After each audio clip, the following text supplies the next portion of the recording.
Please. Sit right back and hear this Taylor, Glam and Shay. Potomac girl saw out one day on plans that Angel made. She said, trust me, it's luxury. Colorado is the scene.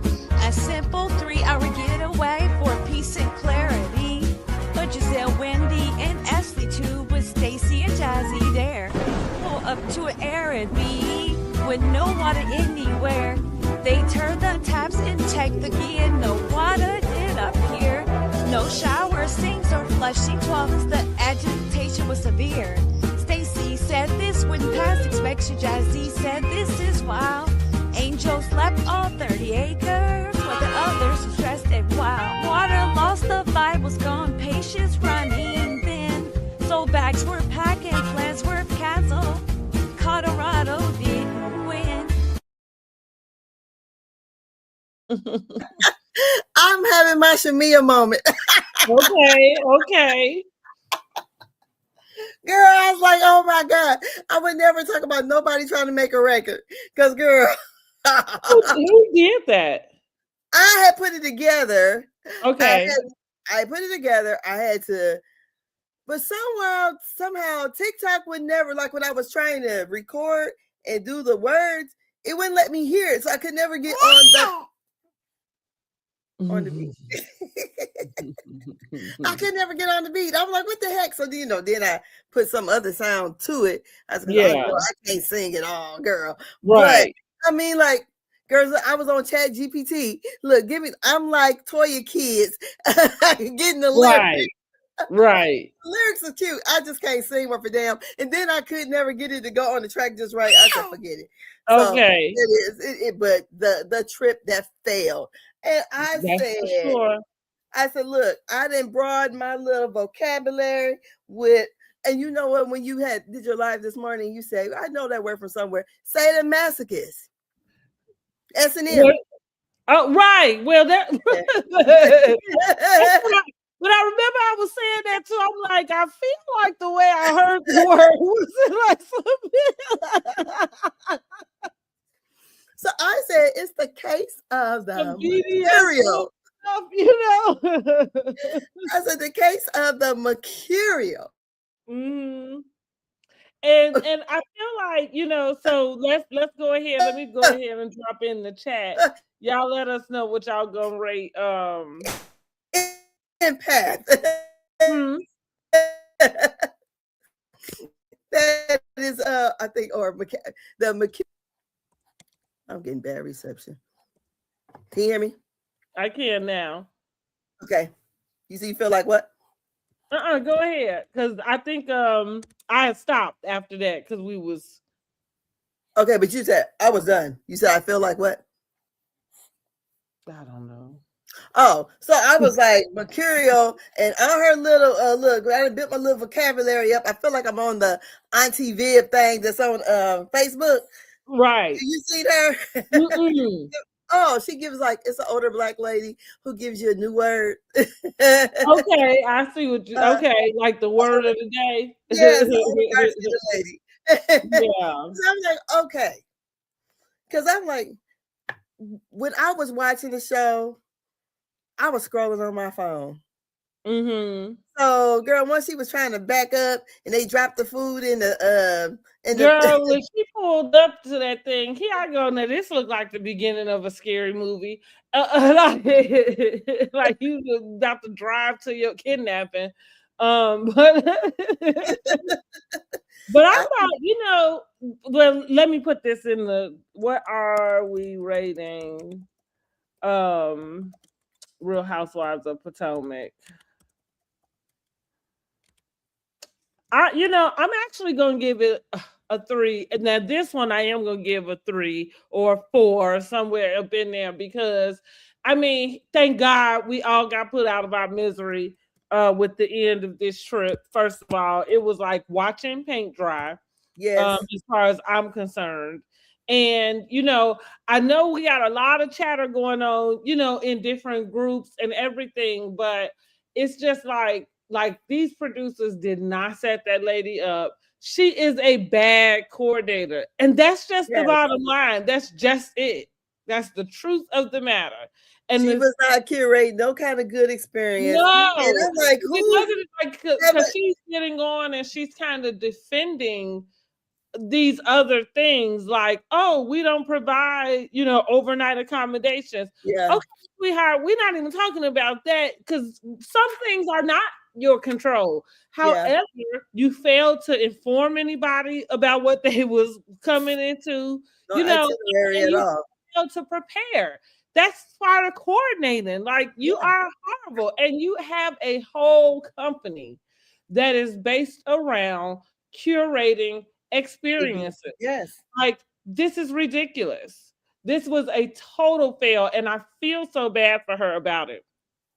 I really do, because I think that if she had not been hyper focused on getting this business shown, then maybe she could have actually achieved the goal the way she wanted it to. Yes, girl. I think she messed up there.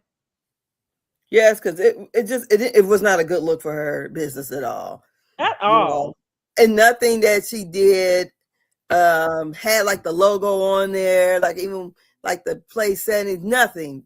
So how are we supposed to know this is what? And then so she had to run around to different places that she didn't even know about. I thought, kind of bull crap is, I don't know. Yeah, it was horrible, because that's what she was like, oh, I usually go to these lakes, and it's like, well, why would you pick this time to pick a lake that you don't know how to get to? Like, that don't even make any sense, Angel. Like, it don't even make any sense. Well, let's go ahead and get into our episode. So, Real Housewives of Potomac, season 10, episode 16, Driving on Empty. We're going to switch it up a little bit for y'all this week. I'm going to do Real Housewives of Potomac. So the episode opened where we left off at last week. They are still on the rooftop. Like, this was the highlight of the whole trip, is going to the Kimosabe and having a few drinks at the rooftop, I guess. You know what I mean? It really was. Looks like the two girls, they end up going out though. Yes. So the girl, we back where we left, and I said Angel tries to woo the girls. I thought it was really interesting. She used words like, oh, I'm going to take you to this beautiful lake, and we're going to have a delicious gourmet meal. She was using these adjectives to describe some very basic things, which I keep taking note about the way Angel speaks, because it is those things that make her condescending and superior, and not in a down-to-earth type of way. Some people can be what we would call uppity, right? You know what I mean? But they still, but it's not in an offensive way. Angel is offensive with hers, even though I think she tries not to be. But anyhow, let's get to it. So this is how she wants to describe going fly fishing, because her and Giselle are kind of in this battle for who's going to take over the trip, right?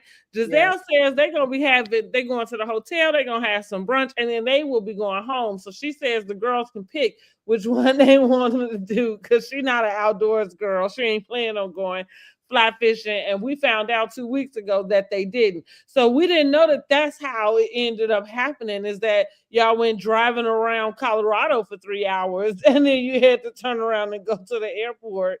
That's why you never went fly fishing. Yeah, it's like it was in the Twilight Zone. Exactly. Like, are we there yet? Right. So Giselle did ask Angel if she was going to spend the night. Angel said yes, sure. She's gonna spend the night. Just want to make a mental note of that, because this is gonna come back up. Stacy is asking if they'll be able to change after the fly fishing, to get ready to go to the airport so that they can be comfortable. Angel says sure, they have plenty of bathrooms, because Giselle was worried about how many bathrooms. She says as many as you possibly can need. Now, what did you think about that finished off scene? Angel was really fighting for her truth. What I noticed is that I think Angel got offended at Giselle saying she was going to take over the trip. Finished off saying Giselle should have took over the trip. Point blank, period. After I don't, like I said, I don't understand for the world to me, because they knew how long the trip was going to be. It was a weekend deal. Why plan something on the day we got to leave? And I'm the kind of girl, I don't get up early. So I'm not getting up earlier than I need to. And we got to pack and all this stuff just to go fly fish. And what is fly fishing anyway? Does that mean you catch fish with flies? I thought and not worms. They do this. They be back and forth with the line, and they be going like that with it. Oh. You're standing in the water, mm-hmm. and you take that. I've seen it done, and I'm not a person who fishes, but they be flinging that thing back and forth. I'd be scared to hook me. I know. Look, that's how clumsy I am. Let me be out there and it would be me. I fall in the water and drown in 2 feet of water. No. That ain't for me. And that's what I said in my reviews last week when I said, she said, read the room. Those women ain't gonna want to do that. Maybe the earthy girl, what's her name? Monique. But the rest of them women ain't doing that. Yeah, I think she did a horrible reading of the girls. And I'm just going to say, go here. I like to say she made the number one housewife mistake, which was coming up with your idea of what you thought we wanted to see. We did not need for her, like, it was like nobody came to get Angel Massey in season 10 to come and turn Real Housewives of Potomac around. So I don't know why she was so committed to this idea of changing or showing these girls something new. I think she made her own bed. What, in the words of Giselle, she dug her own grave and threw herself in it. Okay. But let's get on to when the girls go ahead and they make it to the 4 seasons, honey. And these girls are happy. They act like they ain't never been nowhere before. Yes. They all pile in Giselle's room. Angel decides to share with Wendy and Stacy. Oh, on the ride back, that was really odd. So on the ride going back to the hotel, Angel randomly decides to say, "Oh, guys, here's something else you don't know about me. I don't like fish." But you hell bent on taking these girls fly fishing. Okay. All right. Which nobody cared, just like we didn't care about that information. And Wendy said in her confessional, it is too late. Like, the train has left the station, girl. We don't give a damn about your likes and dislikes at this point, which goes back to that whole thing of her separating the girls. Like, I have this as a question. The question is, did we see Angel really make any type of real effort to get to know those ladies or to share who she was? I don't think so at all, because again, just how offbeat that comment was as she got in the car. It's just like, hey, nobody even asked you this, unless did we miss something? You know what I mean? Like, where did that information come from? In the other car, Jazzy is kind of poking fun at Stacy. I really didn't like that part about Jazzy. I think Jazzy is just here to get on any way she can.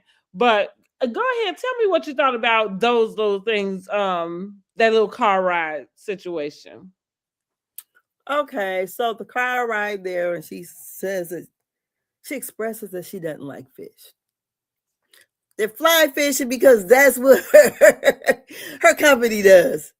That's the event that she curates, fly fishing, and having the chef, that is her husband, come down there and cook some whatever. Well, clearly it was somebody else from what they showed us on the show. Yeah. But even still, $10,000 meal, girl, Kay, I would have jumped through the TV and choked you for saying that. Like, are you kidding me? What is that? Some Wagyu steak and stuff like that? Girl, I can't think of a slab of meat that would cost you $10,000. I don't know what.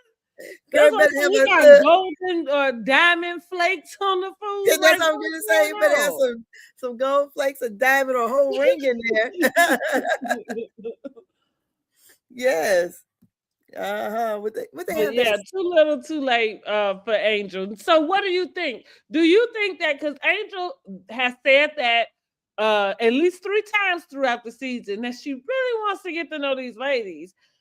I feel like this was her number one opportunity to do it. And again, I'm gonna keep going back to the number one thing of her separating them at the beginning of the trip. Like that was the number one. Like, how you gonna get to know anybody if you a whole hour away sleeping in your bed? Girl, she should have, especially once they got the hotel, she should have stayed with the ladies. She should have. And Or she should have made sure she was there, like Carlos said, early in the morning. I would have did that one Yeah. either. But even she could have called ahead and had her husband pack her things up or whatever. She could have Angel's not the sharpest tool in the toolbox. something that could have been done, where she could have spent telling the ladies about the club that's around the corner or whatever. Oh, we ain't got there yet.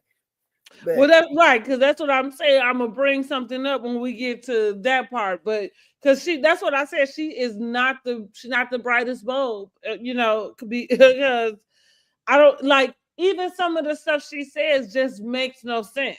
You know what I mean? It just seems like she's which goes back to her always trying to talk above people's heads. Yeah, it seems like she's in this group socially awkward. She's probably that way in most groups. That like I'm gonna go back to her regurgitating that information. I'm that girl. That lady said, huh? Yeah, I'm that girl that people come to. For what, girl? For what not to do? I cannot imagine what they coming to ask Angel for. Like I said, her vocabulary words. Huh? Vocabulary words. Okay, then that would be about it. Like she is the misspelling bee. But they're not asking you how you are running anything. I'm like, that house, that's why Bobby gotta be there with the kids, because that house is probably a mess, honey. She probably don't have any type of order going on, even though and I think she just kind of behaves in this way that it doesn't feel calm. It feels like you oblivious to what's going on. You know what I mean? Well, let's get on to where the girls get to the hotel. So, like I said, they all get to the hotel. They pile up in Giselle's room.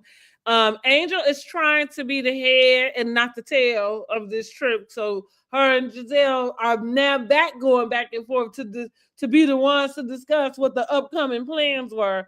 And I'm with you with Giselle. Listen, Giselle had not always been my favorite housewife. And on Potomac, I actually don't have a favorite housewife on this one. But anyway, Giselle has risen to the top for me this season. I think she called everything as it was, and she got it all right. Like I don't think she said anything that was wrong or out of line. Now, did she have to talk to Angel the way she did on that plane? Maybe not. Maybe not. But I feel like that was Angel's moment to activate. And she missed it again. Anyway, she missed all of her moments, honey. Like, we gonna see how she bringing it on this reunion. But my faith is very little about how she shows up in this reunion. So she's telling the ladies about this honky tonk bar that they can go to around the corner from the hotel.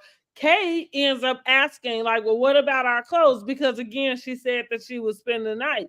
Well, Angel turns around and says, well, we will have to go back to the house and get them. That's about an hour away. So they would have to drive an hour to Angel's house to get the clothes and then drive an hour back. So then she says, I doubt by the time we get back with the clothes, anybody want to go to the honky tonk bar. Why did you tell them about the honky tonk bar if that's what?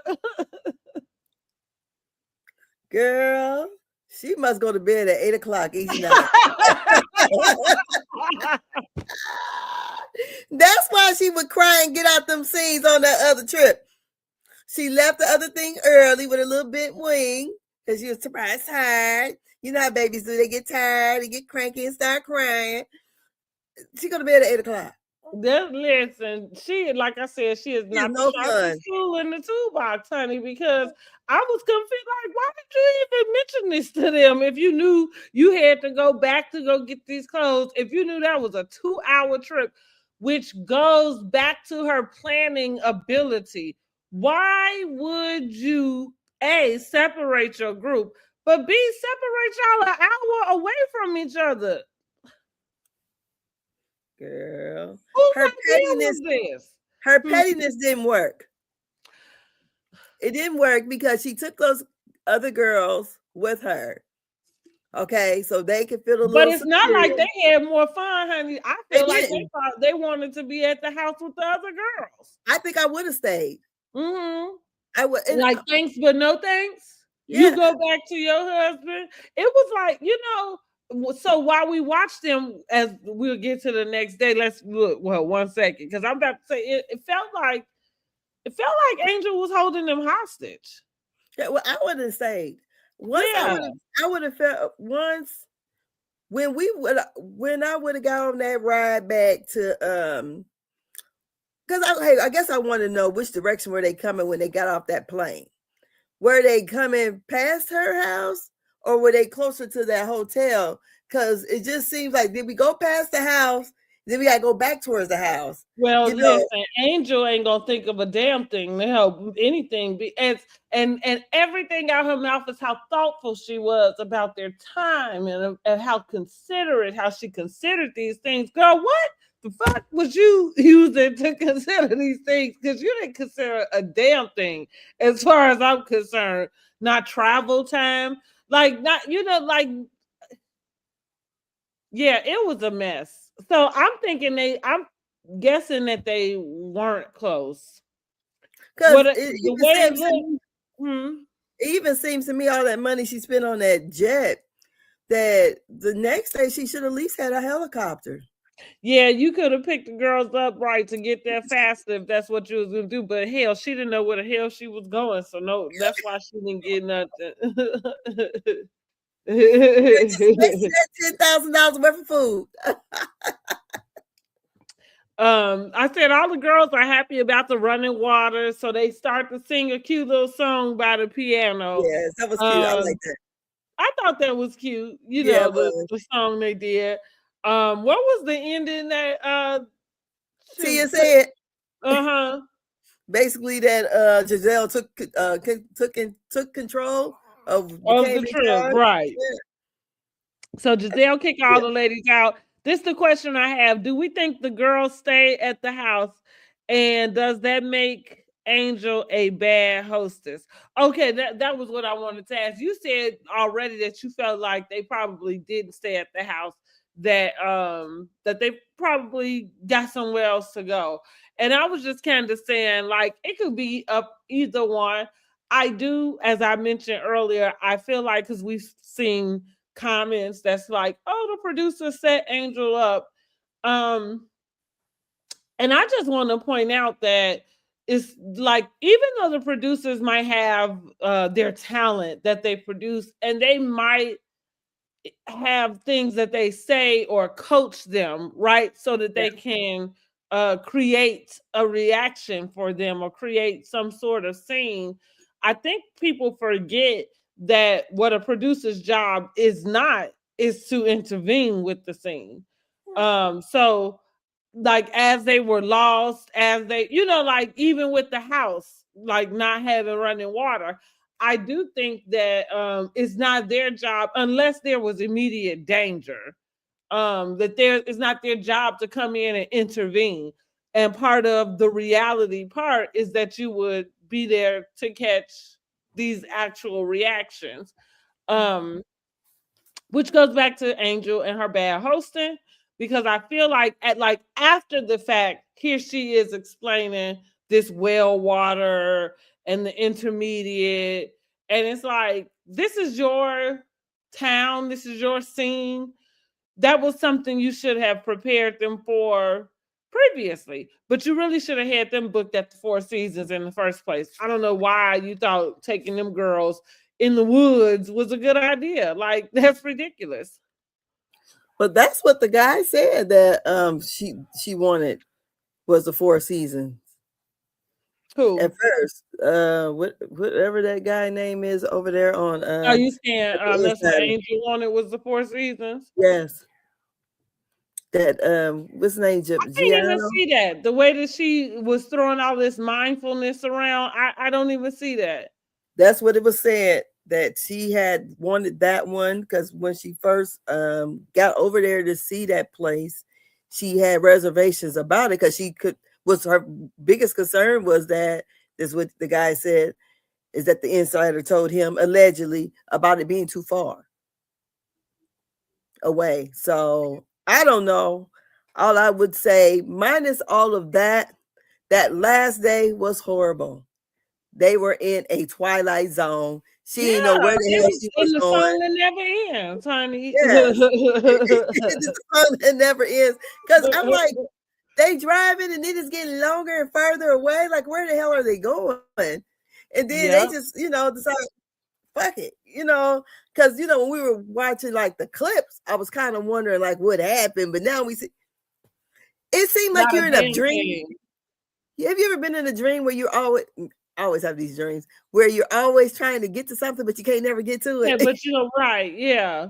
That's what that was. Yeah, that's what right. It was like that's what I mean. It was it reminded me of Real Housewives of Atlanta when half the show was in the driveway. Because they could never make it, like what you said, they could never make it to the car so they could get to where they was trying to go.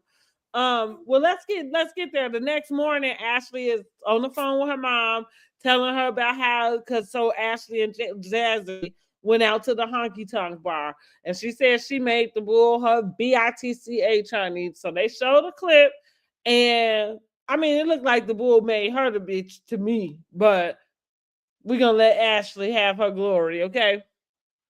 The ladies are refreshed. They happy. They meeting up in Giselle's room. Giselle fills the ladies in about Angel, Kay, and Tia not staying for the night. So she says she got word from the hotel, from concierge or whoever, that the rooms were empty. She says she texts Angel. Angel texts back, yeah, we was ready to go home. We'll see you tomorrow, fly fishing. So she didn't even, bad hosting again. You didn't even tell these ladies that you wanted to meet you at this fly fishing excursion. But at the same time, this is your trip in your town with with excursions that you set up. And you gonna have them meet you there? Like, you not gonna go and escort? Like, you not gonna ride with them? But okay, girl. And this is going back to Giselle saying that I'm not gonna say that she moved to Potomac for the show, but I do want to say she clearly had an agenda, and the agenda was this business. Because there is no way, and there's nobody that's gonna make me believe it. I don't give a damn whose mouth it comes from. This company was not running before this season. There's no way you curated anything surrounding what you said you are presenting in this company. And this is what we saw on this trip. Like, I would have thought she would have put more time and effort into it, because it just seems like from the end of the show, she told Tia that she said she planned for months. I don't know what the hell she planned. That's what. Girl, I was scrolling on my phone. I ain't even gonna lie. That's what she said. That's what I'm like. I don't know what she planned. That's when she mentioned she felt like she was a masochist. She said she put so much time into planning this. When? I don't know. What did you plan exactly? That's kind of because not only, okay, the fly fishing for me is probably one of the things that like y'all didn't get to. But I'm confused about whatever else you had planned. You know what I mean? Like, You didn't. They had the yoga session for that hot second. They set their intentions at the beginning of the trip, right? Yeah. There was nothing else. They didn't play no games with each other. They went to her house and ate.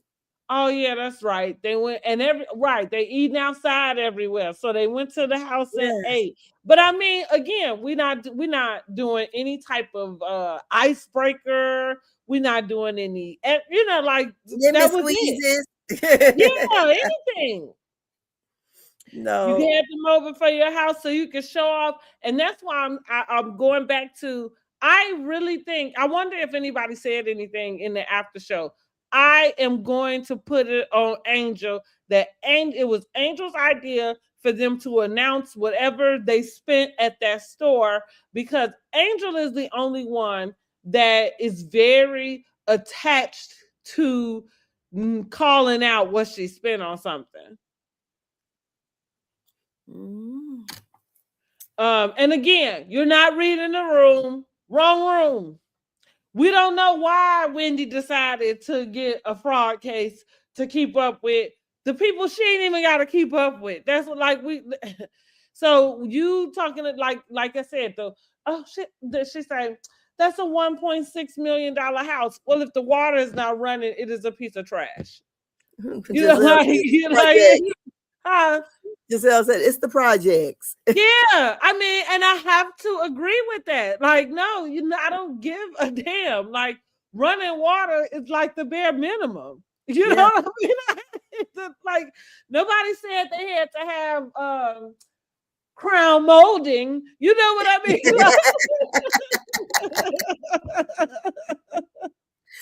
Girl, I was looking at my crown molding I had put up. Girl, I'm so mad. All that money I spent, that man did that shit wrong. Girl. But you know what I'm saying? Like, running water when you go somewhere is the bare minimum that you really expect. The very bare minimum. So at the point in which that is the problem, and I did not feel, and I don't think that, I'm not trying to put Angel in a position to feel like she had to kiss anybody's ass or anything, because I don't think that, but she was not gracious. She was not gracious for this being a horrible trip. She was not even accountable for this being a horrible trip. It was like, where was she at? Earth to Angel, like, are you here with us? Like, she was accountable at the end, and she cried on the plane. She said, "I'm sorry" on the plane. So I guess that was good enough. I felt like she was treating them like they was just complaining. Because she didn't have to go without no water. Like, that's not right. And they go back to her agenda being this business, because I feel like she treated the trip, the cast, and everything like a 9 to 5. Like, and here's the deal. That's the way that they film. We ain't never supposed to know that. Like, she missed the memo. You know what I'm saying? So, like, I feel like when the cameras went down, she clocked out. Well, I don't know if she ever clocked in, but technically, she was off work. Right? Yeah, right. She was off work. And so I feel like for her, that meant she didn't have to engage with the girls. You know what I mean? Yeah. Not realizing that is what would make for better TV, for you to engage with these girls that you got to spend this time with anyway. What is wrong with you?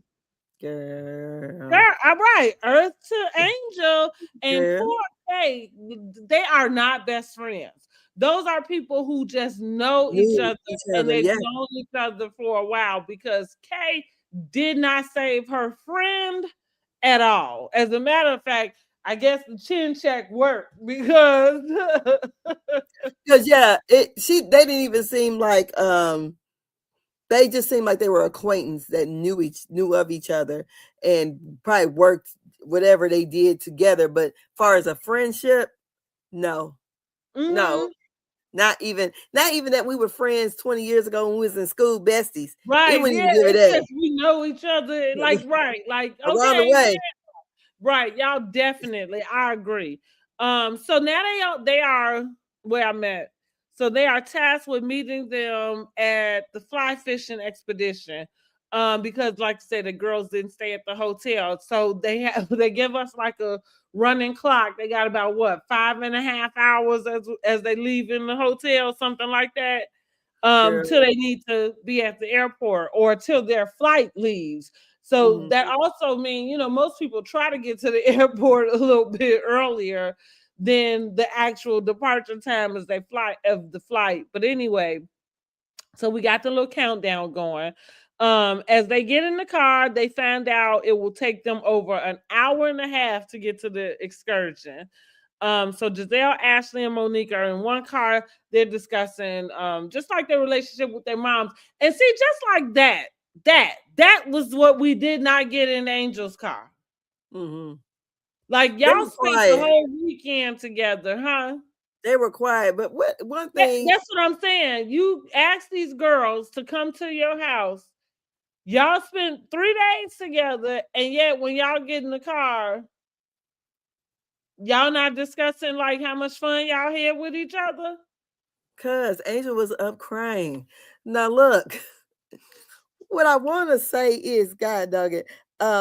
Once they realized they only had 5 hours till it was time for Will's up.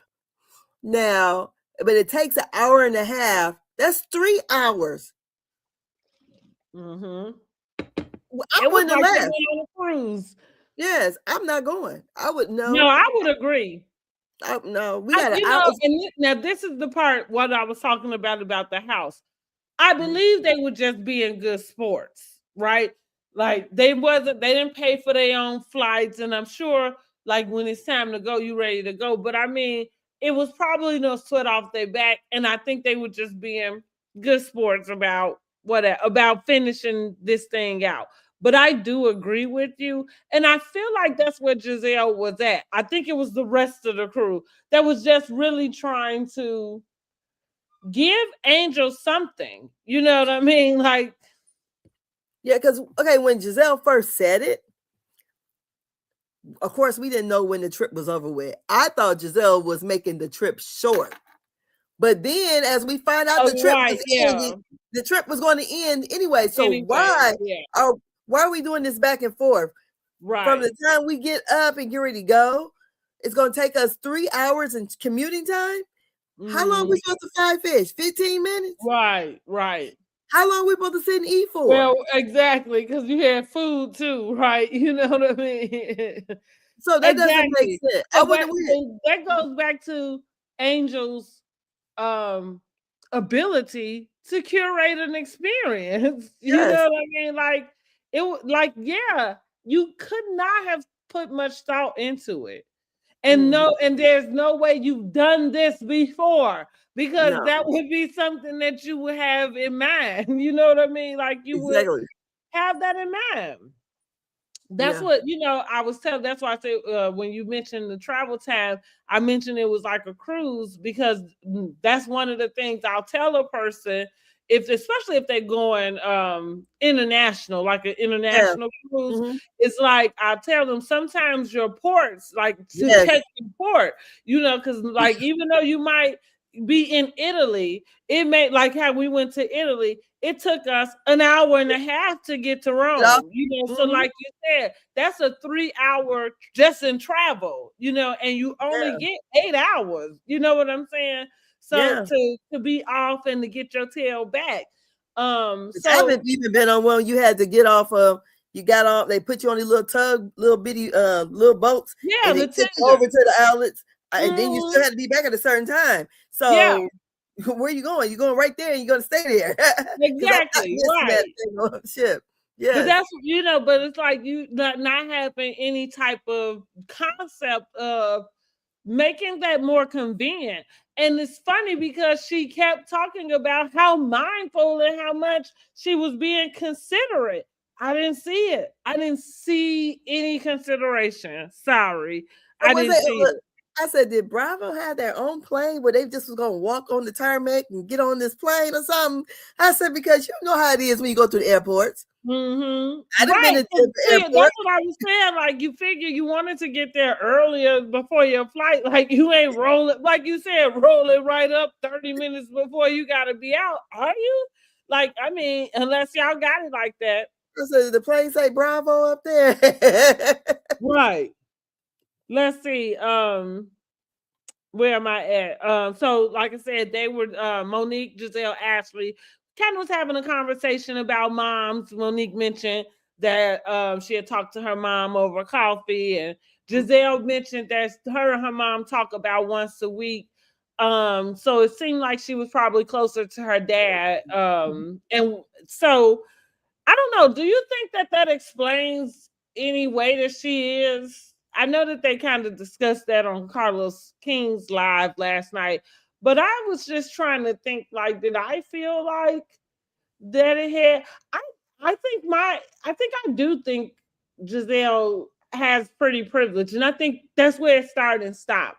I don't know that it's any other things, but I mean, everybody got something. Yeah, I'm a daddy's girl, so. Well, you know, like, yeah, but I don't know if being a daddy's girl has anything to do with how you treat women, because that's what they were kind of really trying to insinuate is like, oh, well, finding out that maybe, and I don't know why not talking to your mother every day, I don't know why once a week would indicate that you're not that close, but maybe it does. However, it was kind of saying like not having a close relationship with her mom is somehow correlated to kind of like the mean girl, tag that she gets. I think that's the role she wanted to play on the show. Mm-hmm. She decided to be like the villain like type, the messy one, Mm-hmm. because she's not gonna give anything. So that's the role. I wonder in real life outside the show if that's how she really act around her real friends. I don't think so. I got a feeling that she don't, like how she did with the housewife with Kyle and Mauricio. Mhm. Um, I feel like I think that's how she would show up. She seemed to have a very close relationship with her girls. I would Yeah, think that she probably teaches her girls kind of the same thing, like to look out for your yeah. sister. Mhm. Um, so, and that's what, like say, I understand why she got that title when it was her and Robin, because her and Robin really did have this language that they spoke, but you know what I mean? They had their bond, and it was very obvious, you know what I mean? Because they're real friends.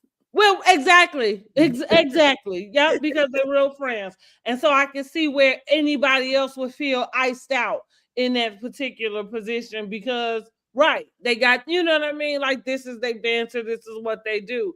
But it was never mean. You know what I mean? It was just kind of, like you said, just the little shady one. What else I got? Wendy, Jazzy, and Stacy are in the other car. They're discussing Angel's trip and the mishaps. Stacy brings up to Jazzy that she was surprised that she saw Jazzy exchange numbers with Sharice. Jazzy asks Wendy to chime in about how she feels like she should have handled that because she feels like she was just meeting Sharice. She didn't understand why Stacy would have an issue with it. Stacy explains Sharice had just got done calling her all kind of whores. And yeah, she was offended that she would try to befriend her. Um, Wendy tells Stacy that she should reciprocate the same loyalty that she wants to see from her friends. Jazzy then takes the opportunity to ask Stacy about her attendance at her wedding and whether or not she had intentions on coming before she found out Wendy and Ashley were coming. She wanted to know, was that true or not? I got Stacy tries to explain herself, and not for nothing, if y'all understood what she was saying, then come in the comments and let me know. Because I just kind of got a little lost in that back and forth. Um, Yeah, I was trying to I was trying to understand, but I kind of just felt like it was that was like a filler moment. They had to figure out something to do. Girl, well, they had to figure out something to do because they was riding in that car forever. That's what So I mean. Yeah, they yeah, had so they had to pick something. it Because I up. said now Wendy's advice, I think that she gave to Stacey was some good advice. She said she gives some advice about her playing games with the group, but not with her real friends. She's like, you kind of do these things, and I know we joke and we lie, whatever, but you do that with them. Don't do that with your real friends. What did you think about all of that was going on? Well, first of all, Stacey, Jazzy just met you last season. And y'all not real friends. Y'all are co-workers. And for what they say, Sharice is the one who is really the socialite. So maybe she's trying to get in where she can fit in, meet other people, maybe network and, find other opportunities or whatever. So I'm not going to never say because we're coworkers, because you're my work friend that you can't talk to someone else. Mm-hmm. I mean, she didn't have a problem with her talking to Giselle, and Giselle was giving Stacey hell. Mm-hmm. Mm-hmm.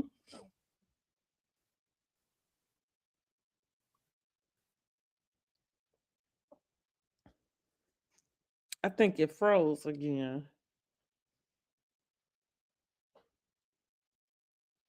Jazzy, that's how Jazzy actually really came on, because Giselle is fucking up. Mm-hmm. Can you hear me? Mm-hmm. Okay. So,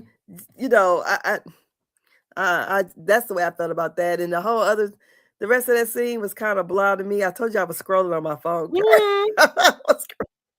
Yeah, it was a bunch of nothing for me. Also, I feel like we probably did. This is when we get over to Angel's car with Tia and Kay. Now we got 3 hours left till their flight leaves. And Angel realizes that they are lost. They have been driving an hour in the wrong direction, honey. Girl, that was like my daughter yesterday. She had to work away from where she normally works. And first of all, the roads were really bad. So when she ended up getting off work, she should have been coming into towns, headed east. Girl, she had it going towards Chicago. Girl, oh God. Oh my goodness. I'm telling her, like, because I'm up there visiting my dad, and I'm like, oh, are you waiting on me to come back? Because she would have had my granddaughter.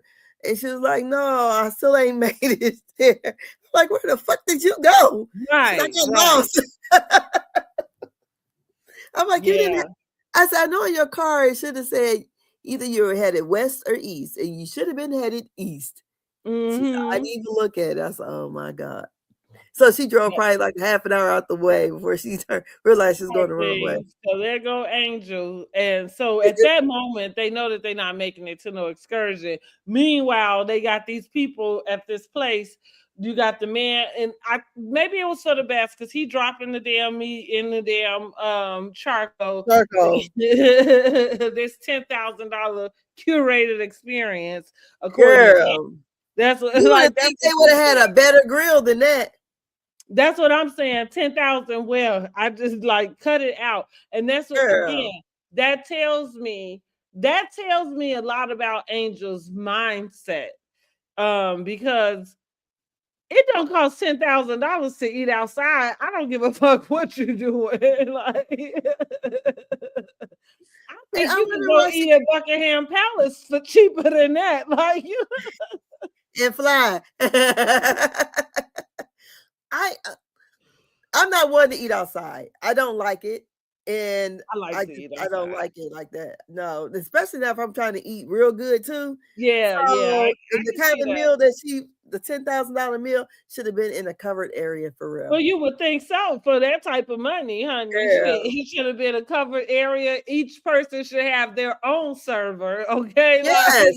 Somebody washing my hands And Like, I'm like, what the fuck is this? I would have to know more about what is covered in this $10,000 experience, that you putting down Girl, your we need to go on her website and see how much her excursions. Oh, right, how much she, girl. Oh, wait, poor thing. What dummy is going for this? I said so, and I did point this out too. Carlos and King talked about it on his show, but I thought it's funny that they lost, but the other people who was able to make it, just fine. But again, like I was saying before, even about everything, it's not the producer's job to come in and redirect. You know what I mean? Like, it really is to just catch what's going on, outside of if there's immediate danger. And what makes me think about that in the truest sense really is 90 Day Fiance and even Love After Lockup. Because if you notice, have you ever watched Love After Lockup or either one? But you notice if the producer knows that something is going on, they don't go and tell the other person. You know what I mean? Like, oh, your inmate actually going to see this girl, or you know what I'm saying, on this day. No, that's not their job. Their job really is, or cameraman, is just to be there to do just that. And so that's what it is. So I thought, yeah, that's funny that they was able to get there, but somehow Angel wasn't. Kay was a little confused because as Angel was explaining, she's like, we both put the coordinates in our, phones, and it gave us the same address. She had to take a wrong. Why was Angel had her butt out the window? I was just lost. Was she farting there? What was going on? I didn't understand it. Oh, I missed that whole thing. She had her butt out the window. And she was kind of like, she was turned sideways. Her butt was facing the window. She wasn't sitting down, and she said she was nervous. I'm like, well, maybe she was passing gas, honey. Poor thing. Girl, I've been strapped up. Huh? I would have been. She's trying to back down the road. I'd have had my dang on seatbelt on. Screw the rest of it. Yeah. So that's what, like, they had to back up down a mountain, and then she's talking about these coordinates. Kay was a little confused. I think what I realized, parts don't have an address. Y'all realize that, right? Mm-hmm. So if you're going to meet somewhere, that would be the way. People who use maps know better about that, because I have horrible sense of direction also. I'm liable to get lost by missing one little turn. Next thing I know, I'm like, where the hell am I? Shit. What else did I have in this little scene?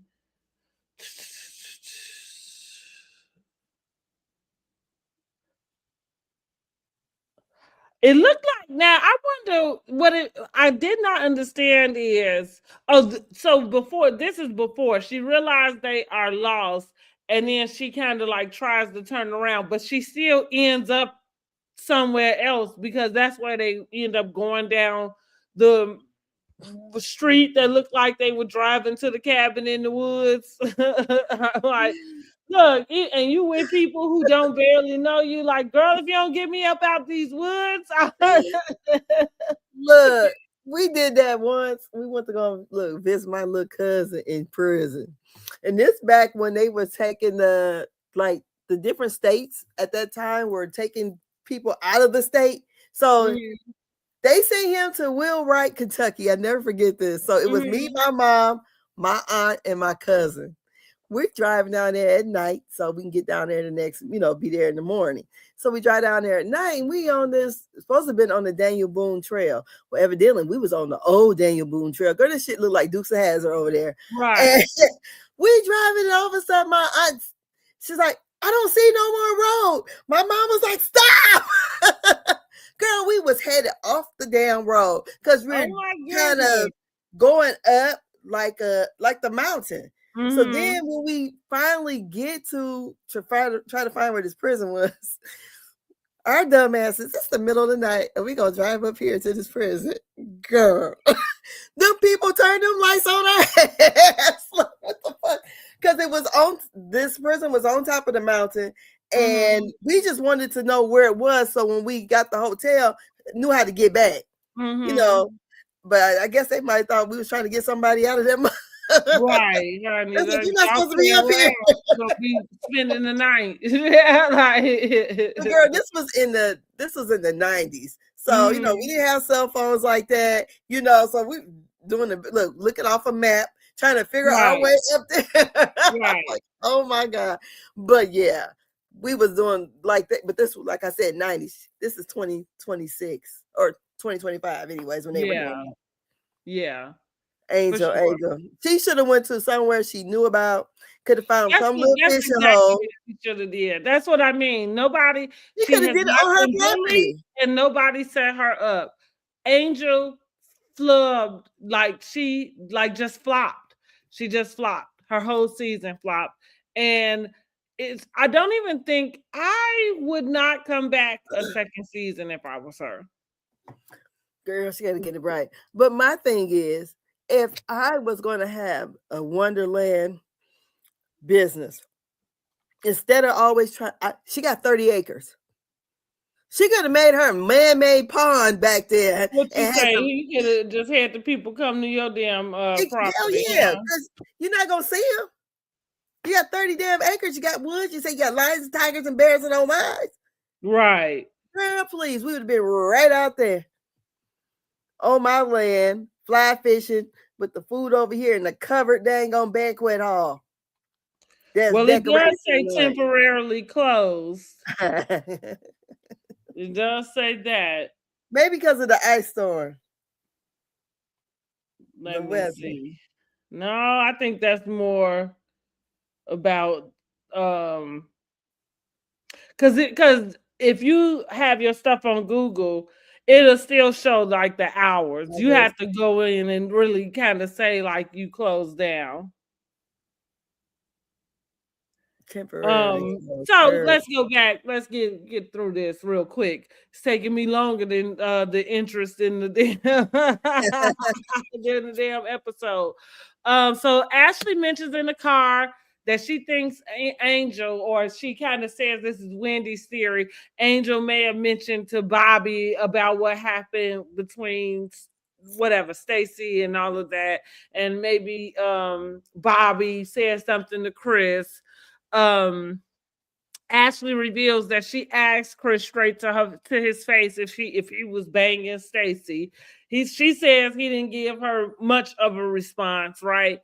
Meanwhile, I said Angel is pulling up on the road that looked like they should have been driving to go meet the strangers. So and then they had to back down that mountain. Meanwhile, Stacy in the car trying to throw Jazzy under the bus about a recording phone call. So they in there trying to create their own scenes. So Stacy then went and pulled out of her ass that Jazzy was recording a phone call they was having. I said in my notes, I put that I'm over this conversation altogether, just like the trip. That's what my note says. Like, I don't really understand what's going on. I think, as far as Stacy calling out Jazzy about getting Sharice's number, I feel like she could have let that go.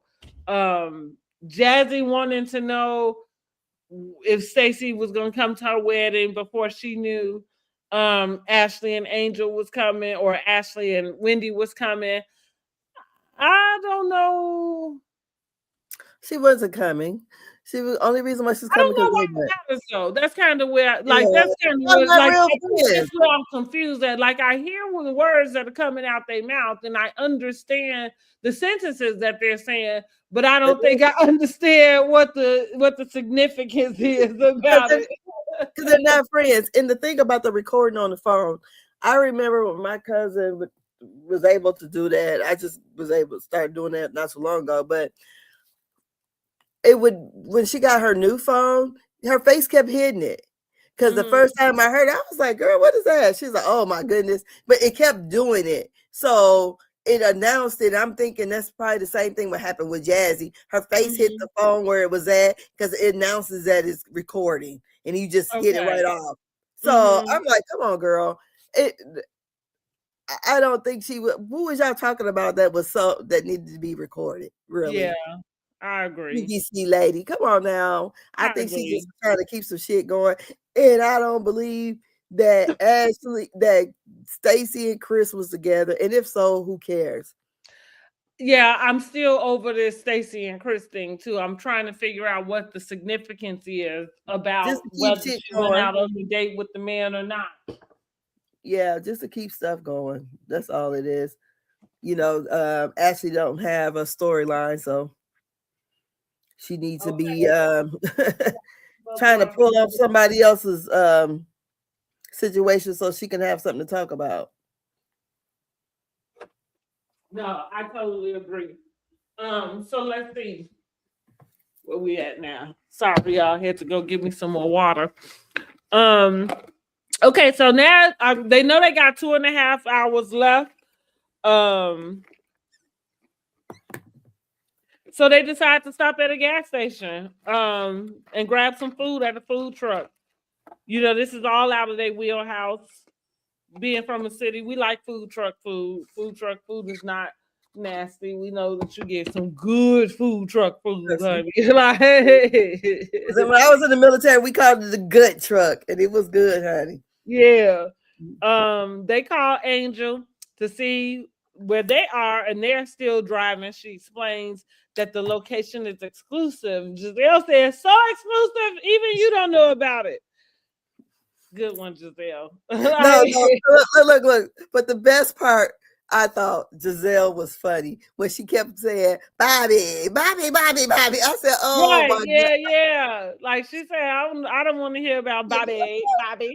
Mm-hmm. I'm like, oh, my goodness. She was pulling out the Whitney Houston voice. Bobby. Right. I thought, oh, that was funny. Giselle was lighthearted and funny. I think we are all confused about why Angel didn't know where to go.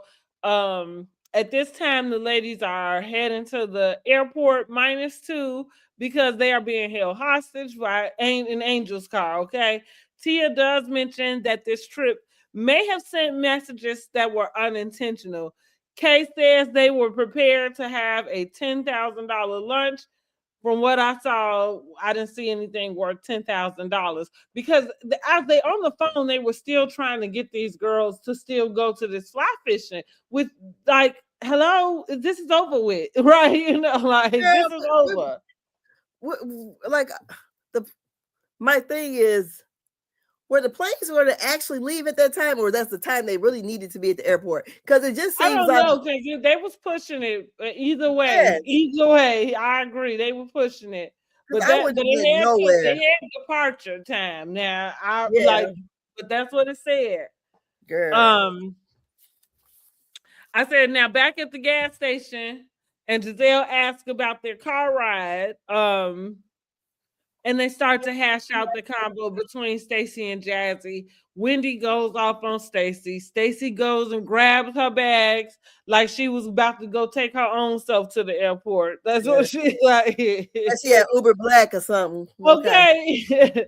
Wendy is back trying to get Stacey to understand that she's had her back. Wendy is frustrated and walks back to the group.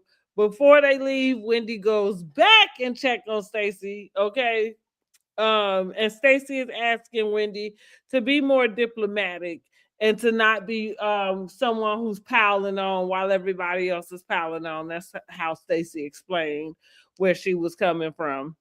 They seem to work it out, and I said now it's time to get out of Colorado. This is where we go to the scene where and now I did feel, but Angel really did just look defeated. And I guess nobody in the car had a damn thing to really offer her. Tia's rubbing her shoulders. And that's what she was explaining that, you know, she said she felt like a masochist this whole season. And just listening to that expert really just excerpt, excuse me, it really just solidified what I said about her, is that she really did have an agenda. And her agenda did not come to fruition.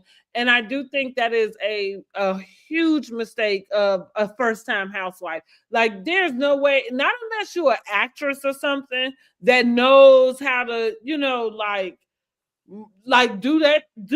You know what I'm saying? Like move everybody around to what you're doing.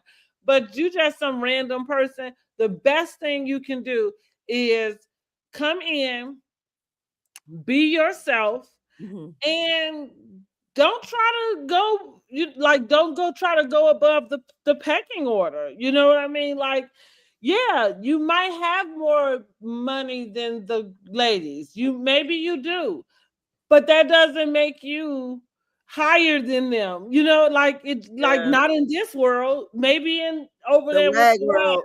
Yeah, you know what I'm saying. But over here, you on their show. Yes. And you know what? Let me clock Wendy a little bit, because Wendy had to let everybody know about her little Chanel she had on. I said, I thought I said, did Chanel get a new logo? Because yeah, I I didn't said, think that was Chanel. I was like, who wear tall socks though? The whole thing just looked like, girl. I feel like Wendy She missed the needs some mark. sheep Sheree. That's what she needed. Some. I mean, like you was going fly fishing. You was gonna have to put on those big waders anyway. Like I don't know, like And yeah, you got your skin out like you that. look like you was ready to go tennis. Right, that's right. You was about to be in a lake. Like I would have had on like a wetsuit Girl, or yes. something, but I had on some long sleeves. I don't want that shit on me. Mm-mm. And I said, Lord have mercy, with the white shoes. Right. Now, okay. Girl, the same way with the Mary J. Blige boots. But so Angel is crying again. And as she's just kind of explaining that she took so much time to plan this out. If you know what she planned, drop it in the comments, because I feel like we only saw the girls go to the store and they ate at Angel's house. Like they could have had a V8 for that. They could have had a V8. Yeah, they could have stayed right there in Potomac, girl. So that's really, kind of how it ends. Of course, we get our synopsis of where the girls are. I did have them. Let me see. I did take some notes of them because I can't remember right now where everybody is, because I'm just getting right on to fam. We are finally done with that raggedy ass trip and this raggedy ass season. Now, let me tell you that it is a raggedy season because it was a mess. Like, it was a mess. However, they drug themselves on along, Yeah. And so we get on down to our glimpse of Karen. So next week we get our episode where Andy has his one-on-one. We're gonna see Karen get released from jail. We're gonna hear about her jailhouse braids. We're gonna see her come home and greet Ray and her daughter and her sister right before the reunion. So that's it. That's all. I am so glad I am so glad the season is over. I don't think Angel should come back. I think this is the wrong group. And I don't think we have misunderstood Angel. I think Angel misunderstood what the assignment was. Yeah. Girl, them confessionals, these last confessionals, I'm like, okay, she's teaching us or something. Because the posture was, I'm teaching you guys now. It was not. I did not tell you that. I said she. It didn't give sophistication. I said above everybody. Yeah, but she gave professor. She didn't give sophistication to me. So it was just. But the bad part about that is you still failed. Miserably. I think it would have been all right had the trip kind of been something, but it wowed them. Yeah, you talking above everybody, and it's like, girl, like, hello, we need to pull you to the side, tap you on the shoulder, You're gonna have to be like Luann. We're gonna have to bring you down a few notches, honey. A Because peg or two. huh?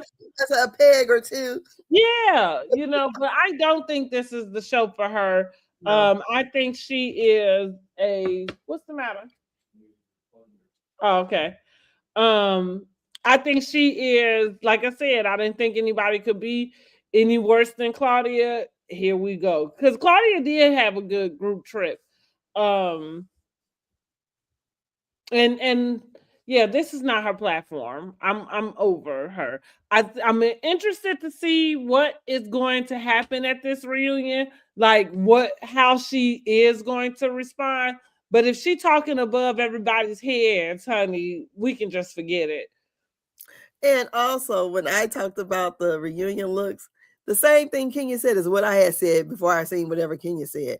I said she was giving me Mae West, the saloon lady. That's what, I love that that you said that, because that's exactly what I like. I called it Moulin Rouge. I'm like that, like the group photo. That's what I felt like. What was the theme? Because everybody looked like they Moulin Rouge, but you're talking about Angel's look, right? well, I didn't even the picture that Jazzy had, there was a like a stool with a saddle on it. So I'm thinking then like some of the windows kind of look like the saloon doors. So I'm imagining there's got to be some kind of saloon. That's why they wear corsets and all that kind of stuff. But the dresses was ugly to me. I mean, I didn't like Tia's. I didn't like Angel's. I didn't like hardly none of them, to be honest. I did like Wendy's. I love. I mean, I liked her look. I think it looked perfect with her. She had the whole complete look was nice, but was her dress really that banging? It was banging. I mean, for me, that's what it was. You know what I mean? It was like the simplicity, but then it like pop. You know what I'm saying? Like I like that. I did like Monique's. I thought it was different. It wasn't something that I would personally, pick out for myself. But I thought I liked that Monique. I thought wrong event. That's what I thought for her dress. Wrong event. It should have been. Maybe so. I'm like, okay. It just gave very Grace Jones. That's what it gave me. Grace Jones. Well, I definitely called it avant-garde. Yeah. So which would be along those lines, kind of like with the structure and everything. Who else did I like? I mean, if she was performing, she was some kind of, singer, Beyonce or something, but to do that kind of thing, I always thought people were kind of more of a formal dress, or something, not that type of dress. And I did like Karen's dress. I mean, yeah. I mean, they all look average. Right. I just outside of Jazzy, honey. Jazzy looked like I don't know what she picked up. Her moving, her pictures on her Instagram and her moving around with it, it looks a lot. That pose she did nothing to help her. It just looked a mess. But if you go on her website, I mean, and look, you say, oh, because her hair don't look as bad as I thought. I said, oh, she had just told the girl, just comb my hair back. I just got some shit to do. Let me throw my makeup on in the car. But actually, when you see her in motion, it looks nice. So it didn't look as bad as I thought. That's why I guess she got so offended at everybody. But girl, why would you let them put that? I think that's the problem, though. Like, you're gonna take pictures in it, so why would you pick something that photographs bad? It doesn't do any justice for it to look good moving. You know what I'm saying? Like for us, because you're gonna be sitting still talking. Because I thought her hair, I said she just combed her hair to the back and just threw her makeup on in the car and got a dress out. But actually, once I had it popped up on my feed, I said, oh, okay, it didn't look as bad. So I would say that it didn't look as bad, and her makeup looked really nice. I will say that picture, that unless she did some tweaks on her own, but the picture that Bravo put up was not a good picture at all. Yeah. When you look at hers, I was like, oh, okay. So just the same as Kiana, I kind of liked it, and I thought Kiana looked cute, but I just didn't like that she always given those pointed shoulder pads or something, and I just didn't like it. But when you saw her in movement too, I said, "Oh, it's cute. It's really cute." I said, "Okay, well maybe I was quick to judge." That's not Giselle being the second best dressed. Well, right, okay. Until I seen the Grand Drunk, I said, "But oh well." But we'll get on with this Married to Medicine. Yes, go ahead. Girl. Go ahead. It is, what is it called? The Girls Trip -1. This is season 12, episode 8. And let me see, girl. Let me make sure I got which one. Okay. So we start off with our mini scenes. We have Quad and King, and Quad is packing. And she has this dress. King calls it a granny dress. She said, no, it's a flirty dress. And he said, who are you going to be flirting for? So, oh, yeah, it's the granny dress. Then we got Toya and Eugene. She's packing. And he was she was, trying to get herself ready. And I guess she has concerns about being with the lady. So he told her to get some oxy something. Some drug is supposed to make her it's supposed to be some kind of natural hormone that makes her feel happy or whatever around her friends. We got Contessa and Scott. She's looking at bikinis to wear. He told her she needed to wear granny panties. And she tells him about what happened at Angel's event with everybody getting into it, So and he was like, she said that it was Quad and Simone and Heavenly, and then it was Toya and Angel. And he said Quad and Simone had been into it for a while now. So he told her, yeah, you guarantee to have a shit show at your the girls trip. So we have Simone and Cecil. And she was explaining to him how what went on between her and Heavenly saying that about the VIN number. Well, she said it was in joking. Then whatever. It was said at the time during filming. They never played it, but it was on there. So whatever. I think Quad took it way too far or whatever. But we see her and Quad gets along in this episode. But so she was just saying, that Heavenly was saying that her marriage is that Simone's marriage is so bad. And she said, my marriage is not the only one bad, basically, because your husband didn't tell you that son got arrested. And so she said, she better leave me alone before I say what I really want to say. And Cecil was like, don't go there. Don't do that. So we got Heavenly and Damon talking about the same thing. And Heavenly decides she ain't going. Fuck it, I ain't going. I got better shit to do than be arguing with some bitches. And she also states the reason why Damon was so upset because Simone had, I don't remember if they showed it, or Simone had said something about him not paying his bills at the at Angel's event, which pissed him off. And that's why Dr. Heavenly said, well, my husband's a doctor. You can't win this one, Boopy. So if he didn't pay, he will, or whatever. It ain't like he ain't got the money or whatever. So I'm like, what is she looking up about his bills? I don't know. I'm like, I think I felt a little confused by some of their stuff too. And listen, I find myself always kind of speaking up for Heavenly in a sense, just because, not that she is not harsh with her delivery and her words, but I think people forget that you are giving her what it is she able to come throw back at you. Like, you walk around talking about how unhappy you are. That's a given. Like, and then you do your best to pull whatever it is you feel like you want to pull from Heavenly. The issue is that Heavenly not running around telling y'all she don't like her husband. You know what I mean? So if they are going through something, it's kind of like who made it up to you to be the one to pull it out? Because ain't nobody pulling yours out. That's you giving that out. You know what I'm saying?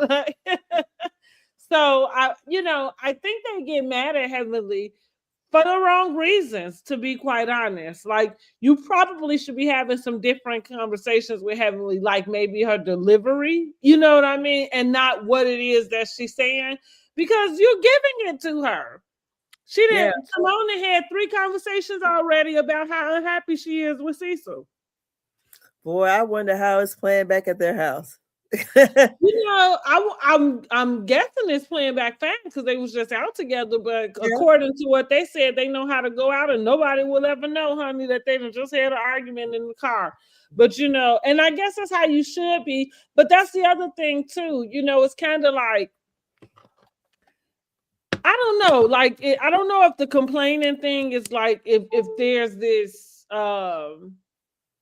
template for complaining, like that you think you have to, or if there's some truth to it. You know what I mean? Like, because again, why are you having so many conversations, you know, about this, and then get mad at Heavenly for throwing it back in your face? Right. You know, exactly. You throw it in your face, keep it to yourself. Exactly. That's the way I see it too. That first of all, if I really wasn't planning on trying to get it, even if I was thinking about getting a divorce, I wouldn't be saying it on national TV. I just wouldn't. I mean, I play the game of reality TV, but I'm not, unless he went down there and fouled or something, then we'd be able to talk about it because it's in the news. But I'm not going to give you that. And me and him still showing up together. I'm not. I don't know. So either she don't have nothing really going on for real, and she's trying to have a storyline, and it's her and Cecil and her and everybody because she seems miserable. Anyway. Yeah. So they all the ladies. And I like Simone, but she is kind of pushing it this season. I like Simone. I think she's tired. That's what it is. She's tired and looking at Cecil over there living his best life, not working. And she's working all the time. And everybody. This is what I don't understand. Like you said, maybe it's just a storyline, because then go ahead and cut back. Like, I don't understand what the conversation is. You know what I'm saying? Like, I don't get it. What are we talking about here? Cut back. Easy. You know what I mean?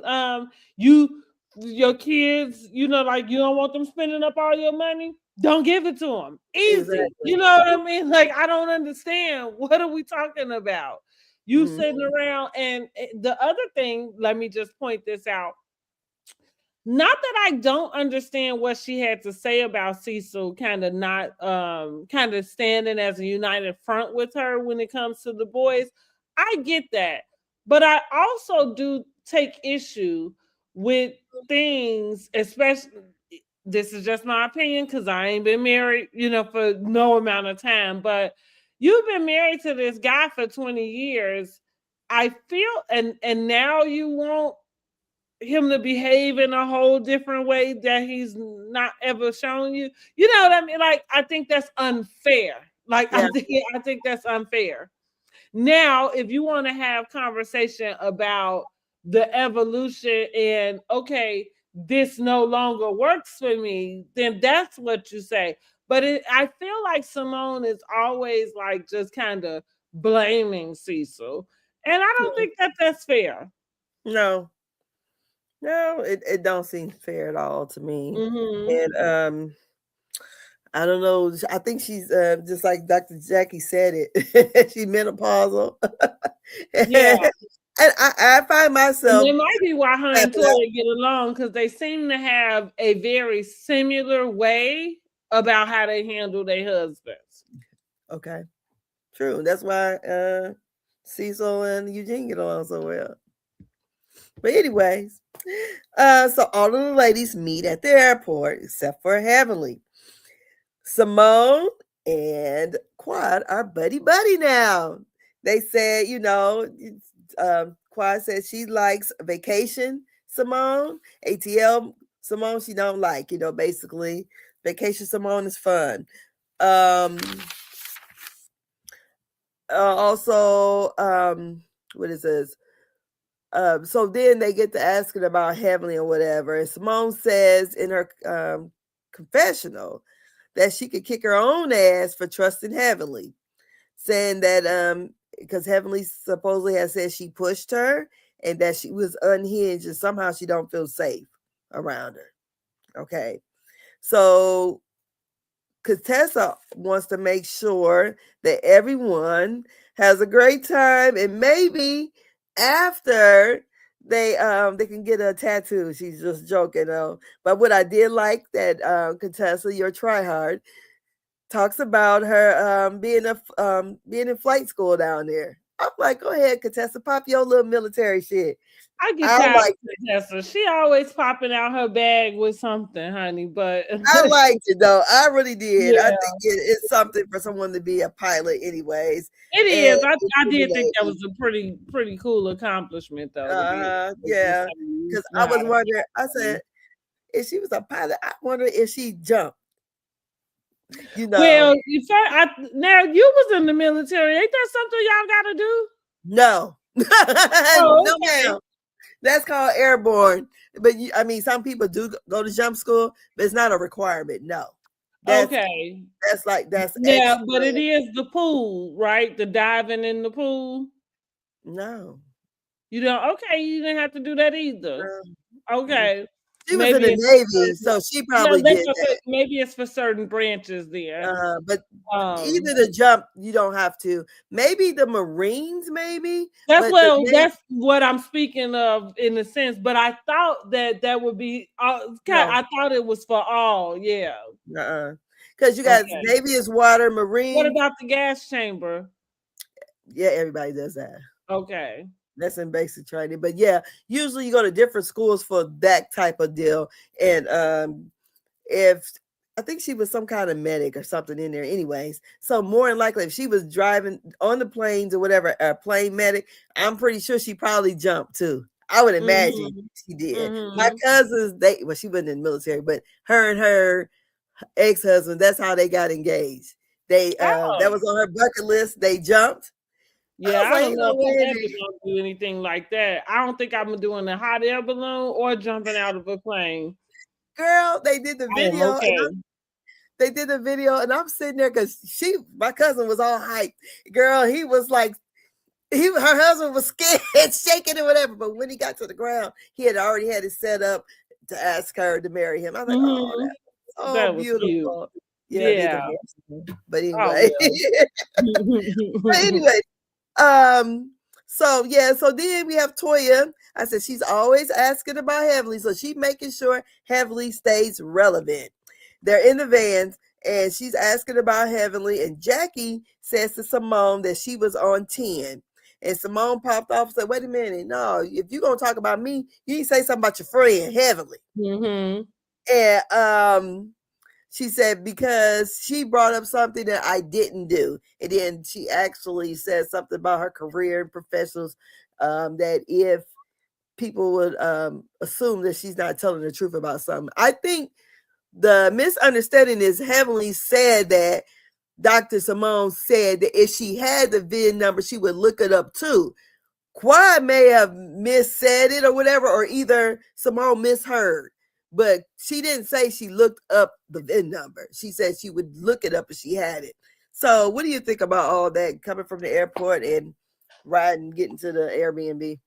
I thought the Airbnb was nice. I think I look forward to some of their trips a lot of times, especially like the couple trips. I mean, you know what? That's about all I got. I feel like Potomac. No.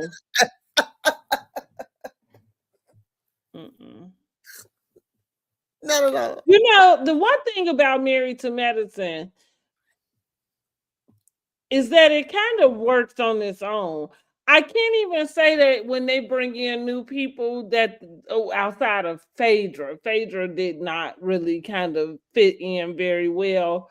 But Married to Medicine seems like it runs on its own for the most part. I don't think anybody has to, even though we got the Simone and Quad little thing, but even with that, it's kind of like its own little beast. You know what I mean? Like nobody has the Simone and Heavenly, you know, it's its own little beast. Like it runs on its own. Which is what's good about them. Like, I don't know that I always kind of am engulfed in their beefs with each other. Like, I think that, yeah, I don't understand what the point. I don't understand why a person would want to get your VIN number to look it up. But at the same time, I don't understand why it would matter, right? Like if somebody said I looked up the VIN, on your car, I would ask, like, well, why did you want to know that? You know what I mean? But what information are you getting? You know what I'm saying, from the VIN number besides the finance company and the insurance, and if it had any accidents, and like, I don't know what you're getting from that. I guess whose name is on the registration. Maybe, okay, with that. Now, like I said, I have gotten to a place where I feel like I'm looking up people's criminal records. The information is available to me. Why wouldn't I? Girl, look me up. I don't care. But that's what I'm saying. You can look mine up. Like, it wouldn't be like, why are you doing that? It'd be like, okay, because it ain't shit in there for you. Like, so go ahead.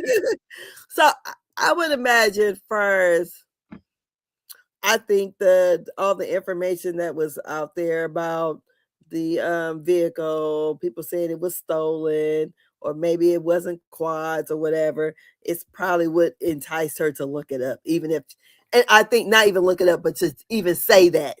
I thought it was a joke, to be quite honest. Yeah, that's what I'm saying. I really didn't think Simone had time to go look up your VIN number, like, to your car. To be quite honest, I would assume she ain't got the time. Well, she look up the your properties. I feel like I do think property lookups are different. I do. Because I feel like you could get to that information way different than a VIN number on a car. How do you get to a person's VIN number? You got to take the pic. You got to walk up to their car and go look in the windshield and take the picture of the windshield. Like, how else do you get the VIN number to a person's car? Yeah, I don't know. You go through their glove box and go get their registration, or you go ask them for a copy of their insurance. Like, that is not something that's readily available for you to even have in your possession. So I thought that when she said it was because of all the fodder that was out there about the car. That you might be right, but that's why I thought she was joking. I didn't necessarily think that she, and to your point, maybe she wasn't, but I at least took it in that moment, in that context, like a joke. A joke. But I would say a joke with some truth, that if she could, she would have. Which is what I mean, right? Yeah, those are the best jokes, right? The ones that can have a little bit of truth. So what she said, like, right? The point would be, well, if you got a question about where it is, like, we can look it up. You know what I'm saying? Or who owns it? But I didn't necessarily think that was something that she was doing, and I think that Quad just takes things way too far. Sometimes, now listen. I don't know if I want to use the term like Quad, but she gets a little bit over dramatic for me about some stuff, and that's kind of where she lose me at. Who you talking about, Quad? Mm-hmm. Definitely. Definitely. Because I said, when we was watching the episode last week, I'm like, did we miss something? Because how did it go from 0 to 1,000? Kind of bald-headed hoes and shit. I'm like, whoa. I'm like, did we miss something? What happened? Shit, let me put my phone down. Wait a minute now. Yeah, I'm sitting scrolling on my phone. Next thing I know, wait a minute. But anyways, we at this beautiful Airbnb that Contessa gets. She says, Chef Kiss, honey. She did her thing with it. Everybody liked Latoya. And she is appropriately dressed for the trip. Also, the contestant been dying to get her body out here naked, honey. So finally, she on a trip where she can dress appropriately for where they are. Exactly. So she lets them know that, since it's her trip, she's going to have the best room, and the newbie's going to have to share. I thought to myself, now here these newbies talking shit. Now I know y'all done seen these shows before. Yeah, it gets old with these I'm like, rooms. come on now, because and I really felt like the room was not that bad. Honestly, it was not. It was not. You It was not at all. And because I got a room with a house with 6 bedrooms. I'm sitting here looking at you are the nurse. I mean, you're about the one on the the lowest totem pole here. I mean, here's the deal. You're not at home. It wouldn't matter what you had at home, and it's not like you're not paying for this trip, so I thought I didn't think anything was wrong with it. Yeah, Honestly. I'm like, and she goes, "Where's the nearest Carl Ritz?" I'm like, "A Ritz Carlton." Really? Yeah, like when it's I not go on that these serious. trips, it's not. And I'm the one who always, like, whoever is the oldest to me, I always, let them have whatever. And it don't matter to me because the room I'm gonna be in is gonna be a mess anyway. It's gonna have my makeup everywhere. So you're gonna have to do a vibe check with my ass, bitch. Right. I don't have all of my things thinking, and that's just the way I do. So right. I'm not one to go say, "Oh, I can't stay here. I can't share a room with so and so," or I'm not. But I can understand, like, when they have their conversation, and Angel was trying to figure out what kind of, person that Brandy was. I don't know how it went left or whatever. I saw it as to try to figure out, so I'm just meeting you and I don't want to step on your toes. So what kind of person are you? Maybe she said it wrong. Maybe Brandy took it wrong. I don't know. But for Brandy to come down the stairs to tell the ladies what they were talking about, I'm like, okay, Brandy gonna kick it off. Okay, so Jackie, they draining the life out of us. Nobody want to hear you newbies argue. Right. No, seriously. So the rest of them, they had to draw straws to pick out the rooms, and they do the room thing. So what do you think about all that so far? I thought Brandy jumped the gun with the whole thing between her and Angel. But I felt like maybe Angel could have had a better approach to it. Either way, I thought it was pretty normal. The par for the course, right? Yeah. Room selection. Yeah, exactly. And what I did like was, contestant was trying to, hey, let's reel it back in. We got enough shit going on. We'll need a whole bunch of new stuff. So excuse me. They have they end up having those girls talk it out, and basically they apologize. Brandy then was like, "Oh well, she meant what she said," and this and that and the other. So I'm figuring Brandy gonna be Toya Light. That's what she's gonna give. Yeah, really. And I will say this: I watched Carlos King's Patreon, and he had Dr. Heavenly and Angel on there. Angel is a Kiki for real. Oh, really? Dr. Heavenly said, so when I win, I'm letting you take my reins. She was funny as hell. I was like, oh my goodness, it was getting Toya. Oh, I mean, it was kind of like shade a little bit, but she basically was talking about the conversation about what they had about the man. And then Dr. Heavenly was saying, I guess whatever Quad had told her, she was like, so why did she ask about him, about you having, about knowing what you was like in bed? And she basically let her know, she's like, evidently she probably tried to find out for herself. She said, but we ain't bumping vaginas over here. I said, oh my God, it was so funny.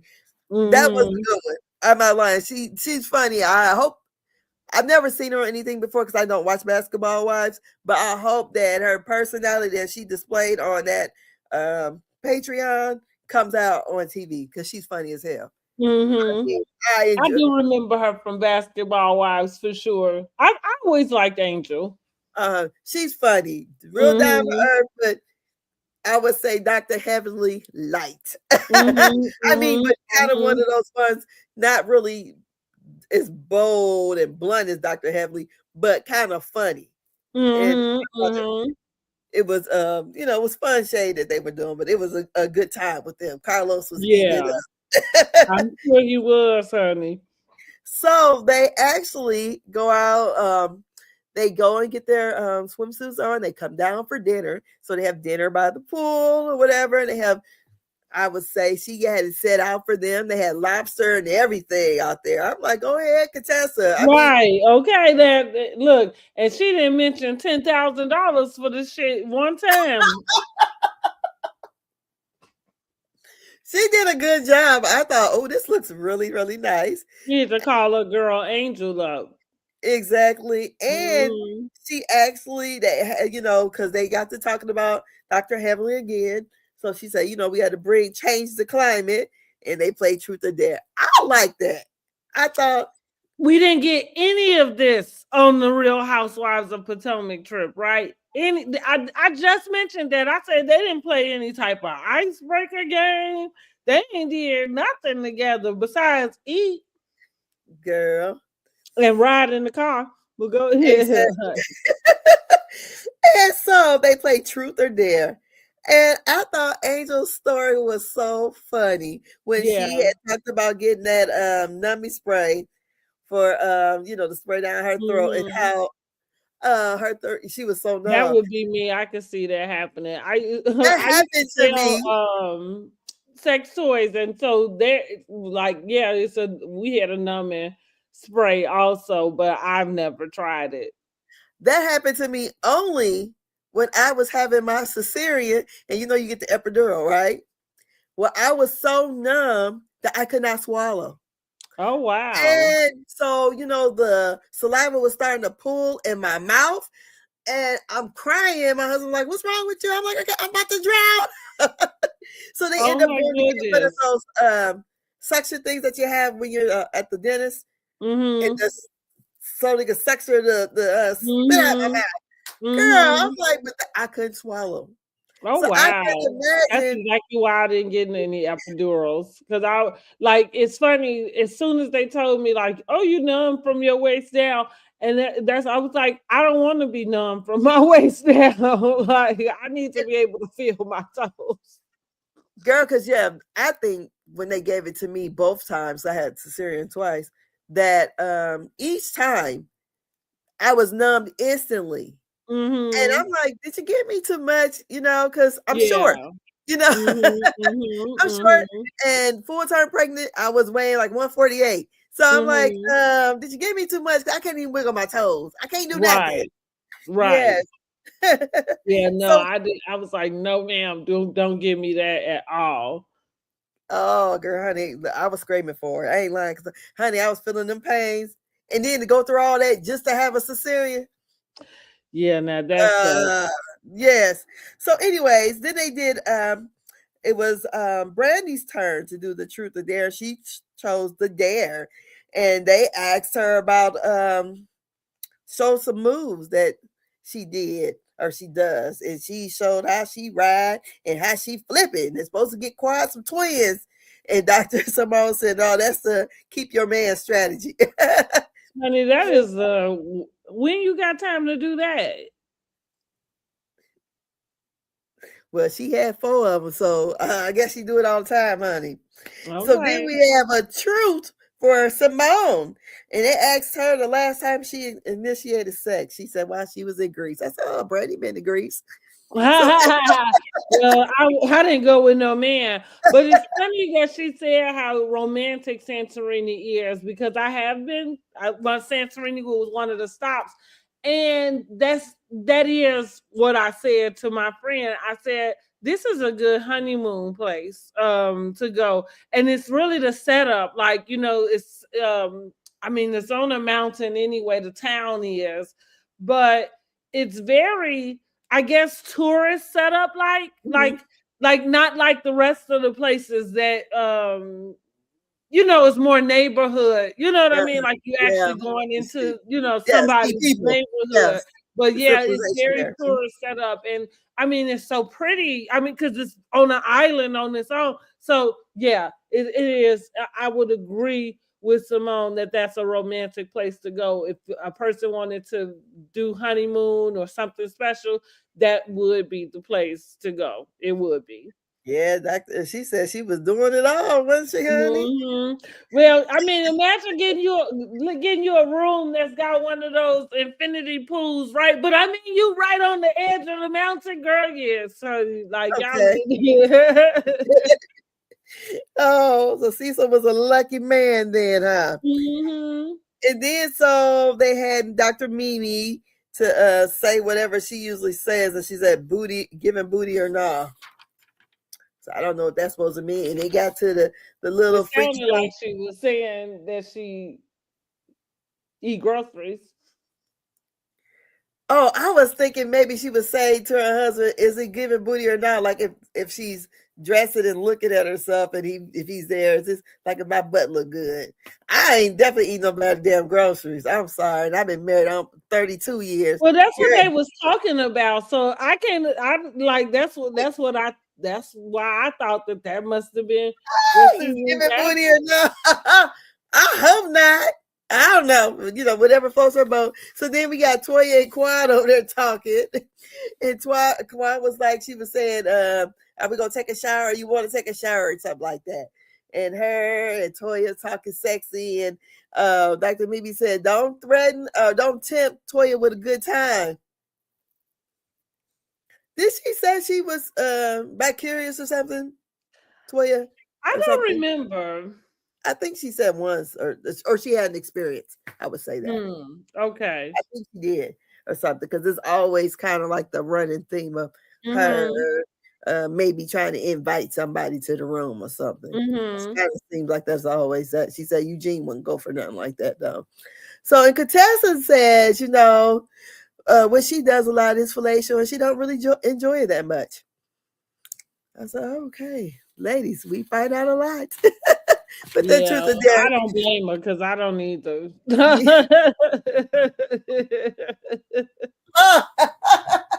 Let me shut up. No. Like, what is that? No. Girl, he's probably getting at that age where you got to do it all the time anyway. Oh, to get him going, I guess. But anyways, so the next day, the ladies, they split up into two different groups. We have the dolphin group or the moke crew. In the dolphin group, they go out. It's going to be Dr. Simone, Contessa, Brandy, and Mimi. They go out to swim with the dolphins. I'm like, Brandy did that. I did, right? Look at me living like a little housewife. Yeah. Girl, my husband did that. I was like, don't you put your lips on me no more. And here's what's funny, because going back to this non-trip that they had in Potomac, like they didn't make me want to go to Colorado at all.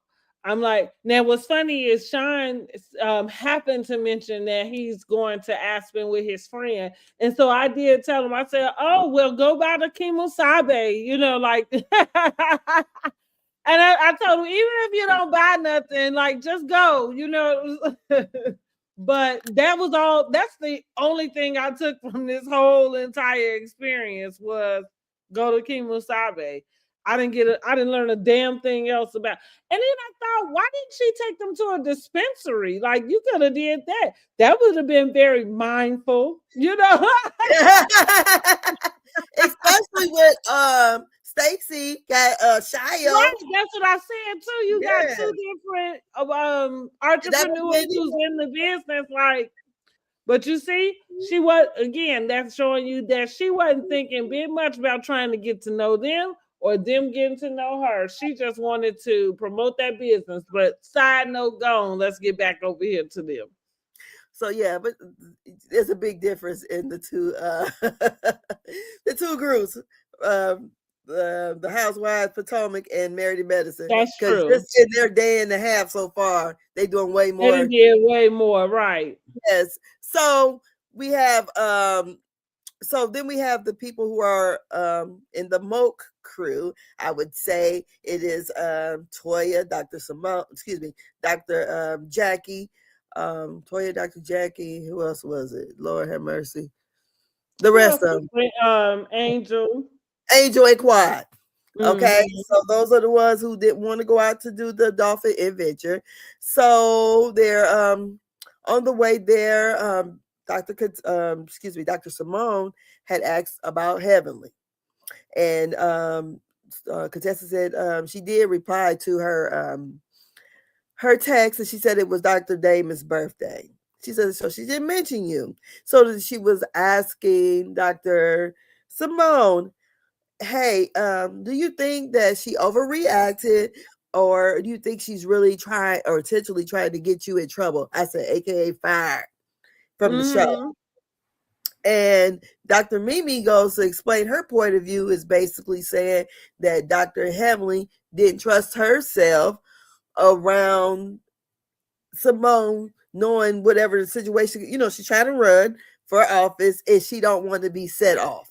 And however they got into it at Angel's event, from what we saw wasn't what all happened. Because Dr. Heavenly said she was mad enough to smack the shit out of Dr. Simone. I guess, yeah. I mean, from like what you said, like with the whole pushing thing, I gather we mustn't see what like the whole thing. But oddly enough, this is becoming a problem in housewife land because it very reminiscent of Atlanta last season with the pow pow pow Brit Edie of it all, right? And the personal space, I think that, like, I don't know, like,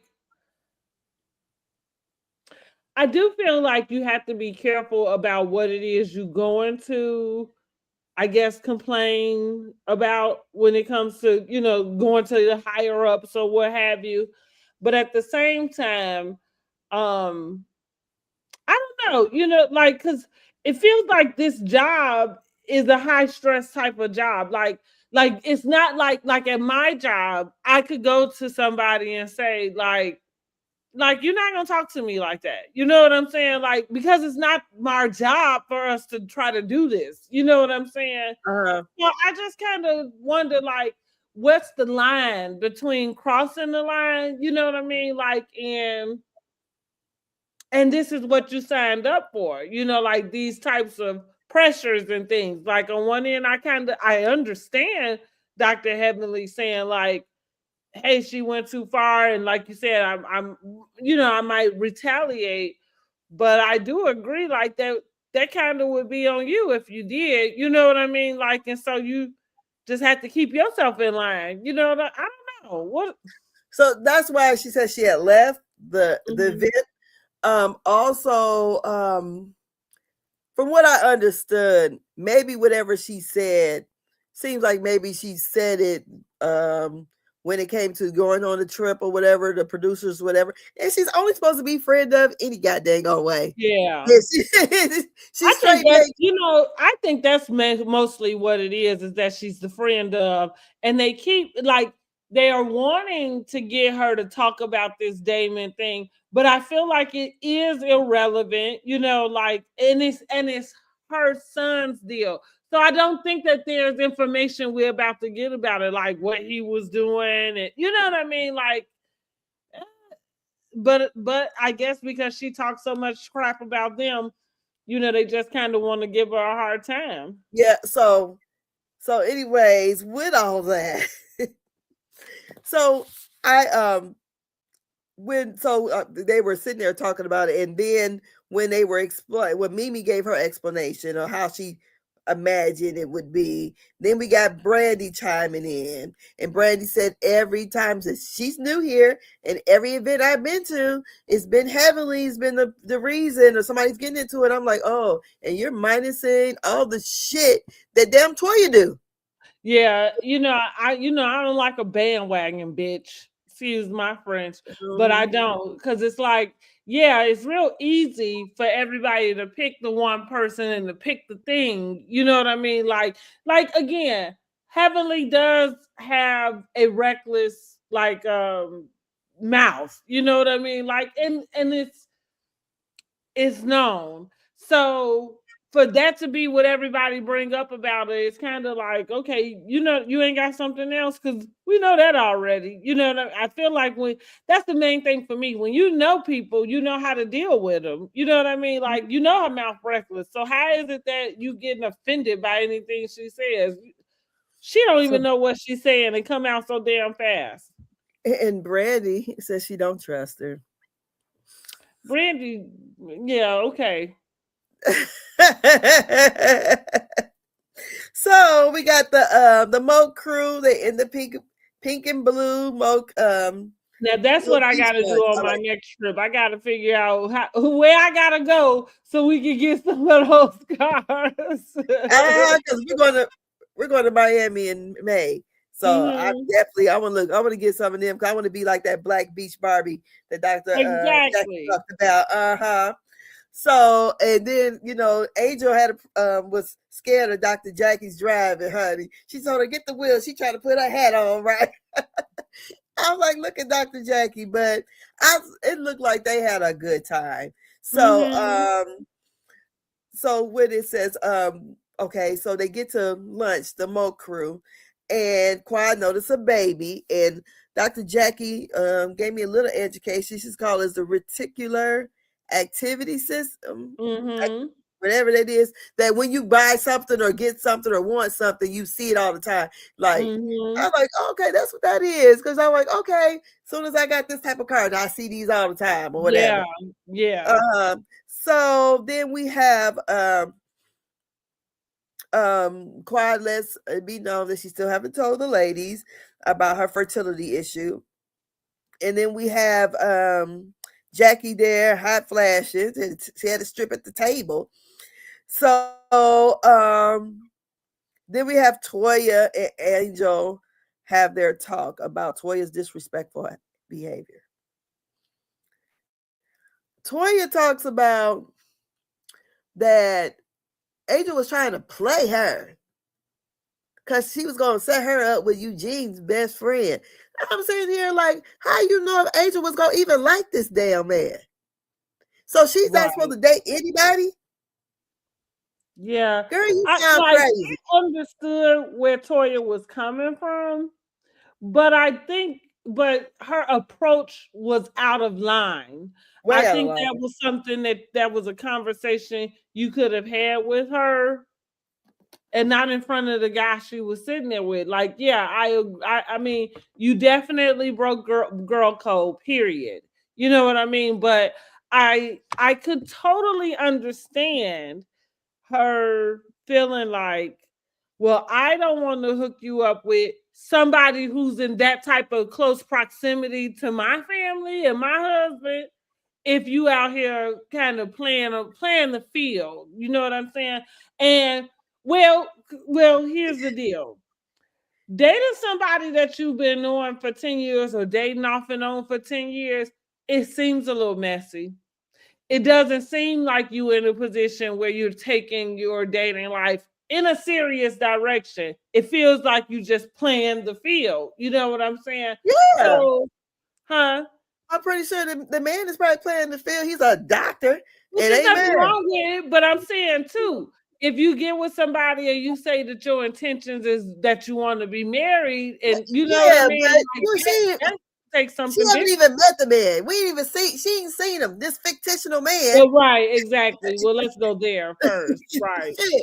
I mean, even here's the thing. When Angel said that, like when she was saying, "I want to stay at home," like he got any I think she was being sarcastic. I understood her to be being sarcastic in that moment. I didn't need her to even explain it to me. Like the whole context of it was right. She was being sarcastic. I mean, again, I don't like you let them people make you feel bad. You like I'm about to throw Jackie all the way under the bus. You let Jackie, who don't have her own child, who had to grieve the fact that she could not give birth, you let her make you feel bad about being a stay-at-home mom, the woman who can't have children. Are you kidding me? Like, I'm seriously. Like people and their audacity. You know what I'm saying? Like you can't even have babies. So how the fuck you gonna turn around and make me feel bad about staying at home with mine? You wish you could. And the bottom line is I think that there are a lot of women who would prefer I know for sure. Listen, this little raggedy ass situation I found myself in, that was not what I was supposed to be. Girl, look, I would be the same kind of stay-at-home wife as Toya, because I ain't doing shit. I'm not even gonna lie. I'm not even gonna lie. I don't cook as it is. So I would be listen, I ain't even mad at you making it as easy as you could. But let's just say if you was the one that did do all of that, all I'm saying is like it is much easier, or I don't even know if I want to use the word easy because it's not about like what you do versus what you don't have to do. I mean, you know, taking care of babies and running after toddlers and shit all day, you know, it's not really that, you know what I mean? It's not that relaxing at all. No, but I'm talking about this the life Toya got now. I ain't talking about that with the babies. Right. But that's what I mean. Like for the most part, stay-at-home moms is something that most people will probably want, I think a lot of people are too afraid to admit it because a lot of times we are all committed to what I call hustle culture. You know what I mean? And so, but that's what they did to Toya. Like, and I feel like even though Angel was explaining that maybe that conversation at the time was somehow surrounding them kind of poking fun at her, not doing anything. She said in the Patreon, she was having Toya's back at the time. Yeah, that's right. That's why I can't remember the exact conversation, but I do remember feeling like she was being sarcastic. So even when Toya brought it up that she asked me to hook her up, I thought, did she? You know what I mean? Like, but I guess I don't know. I guess you could have took that one way or the other, but I do agree at the same time, you never said it to her. You know what I mean? Like, and it was just inappropriate. I'm not mad at what at least Toya's reasoning.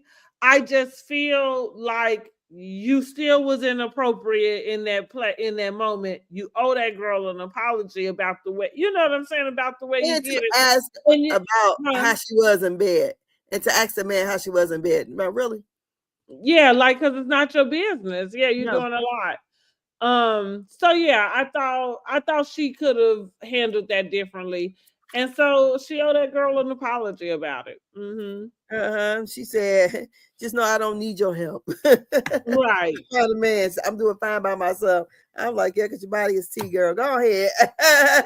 Go ahead. But yes, so from that, we got, the women, they're the dolphin crew. They're down there with the dolphins, and they're, the dolphin is waving, the dolphin is doing all kind of stuff. They having a good time with it.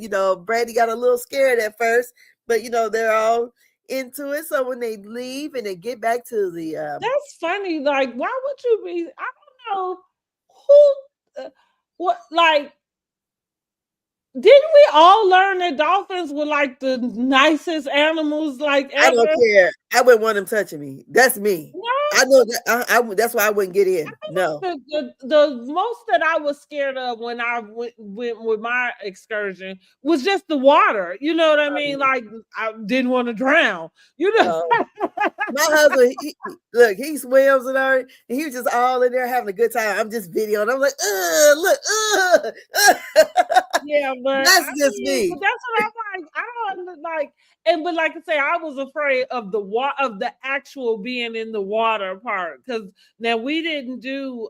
We were in the ocean for our excursion. It wasn't like at the in inside shallow the water. pool. Yeah.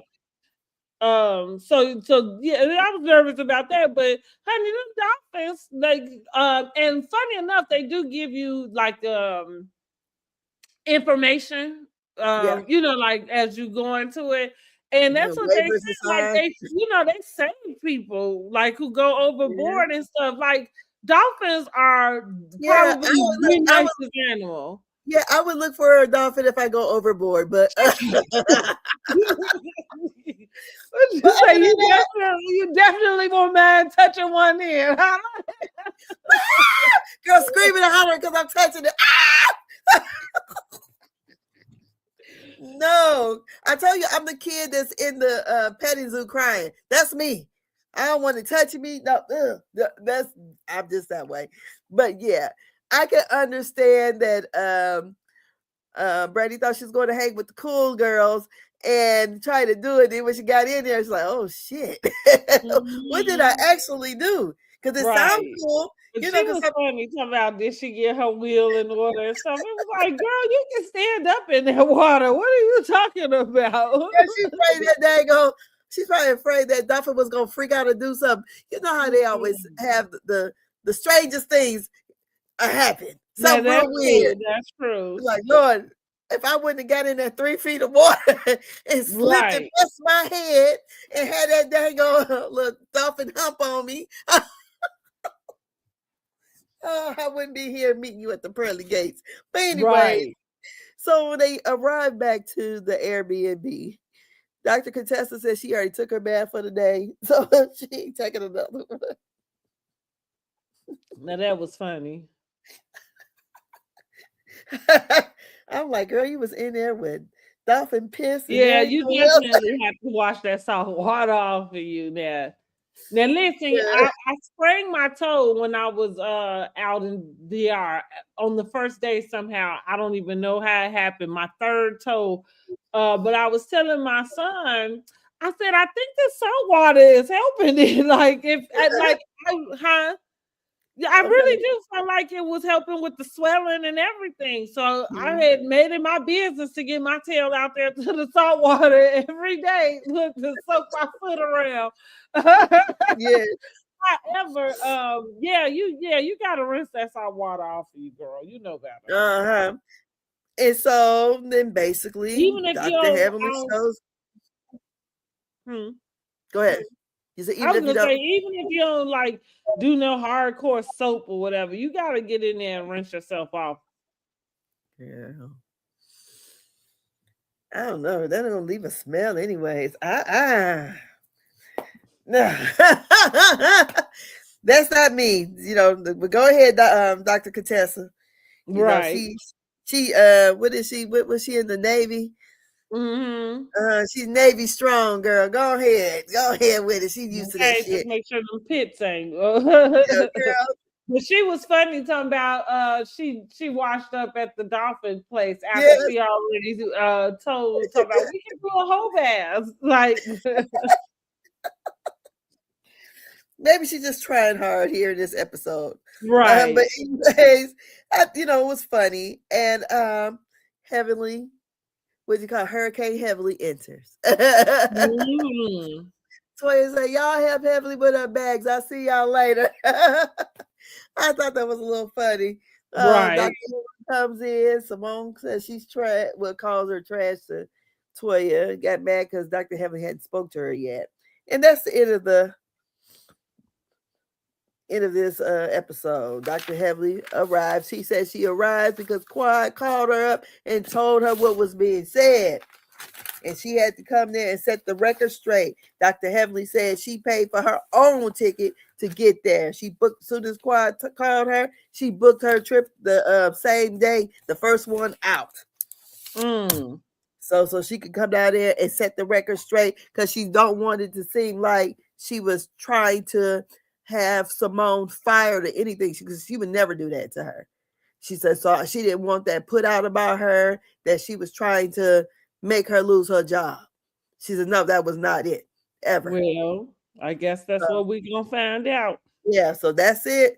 That's all on that. What would you say this episode was? Or how would you rate it? I am giving it a 7. I'm definitely giving it a 7. I like to say I do enjoy their trips. Couples trips especially. I enjoy Married to Medicine in overall. I think they just bring something a little bit different.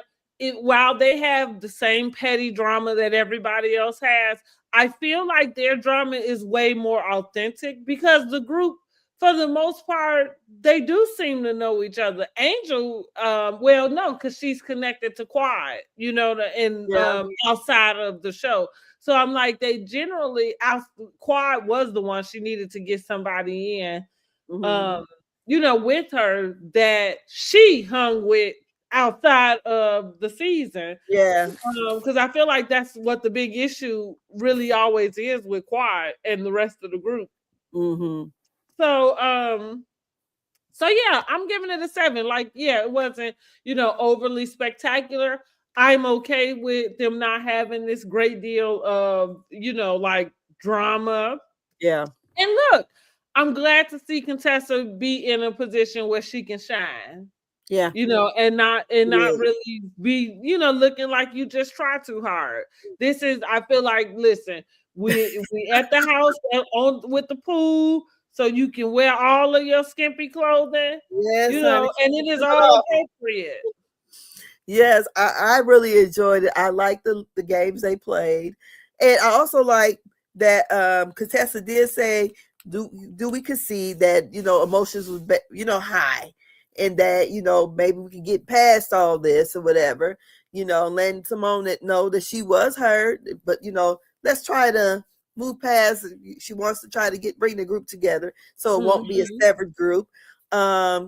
I don't know. It seems like Brandy is bent on being Toya's lapdog, and I don't know. Well, you know what it's reminding me of? Anila. Okay, yeah. That's what it's reminding me of. Huh?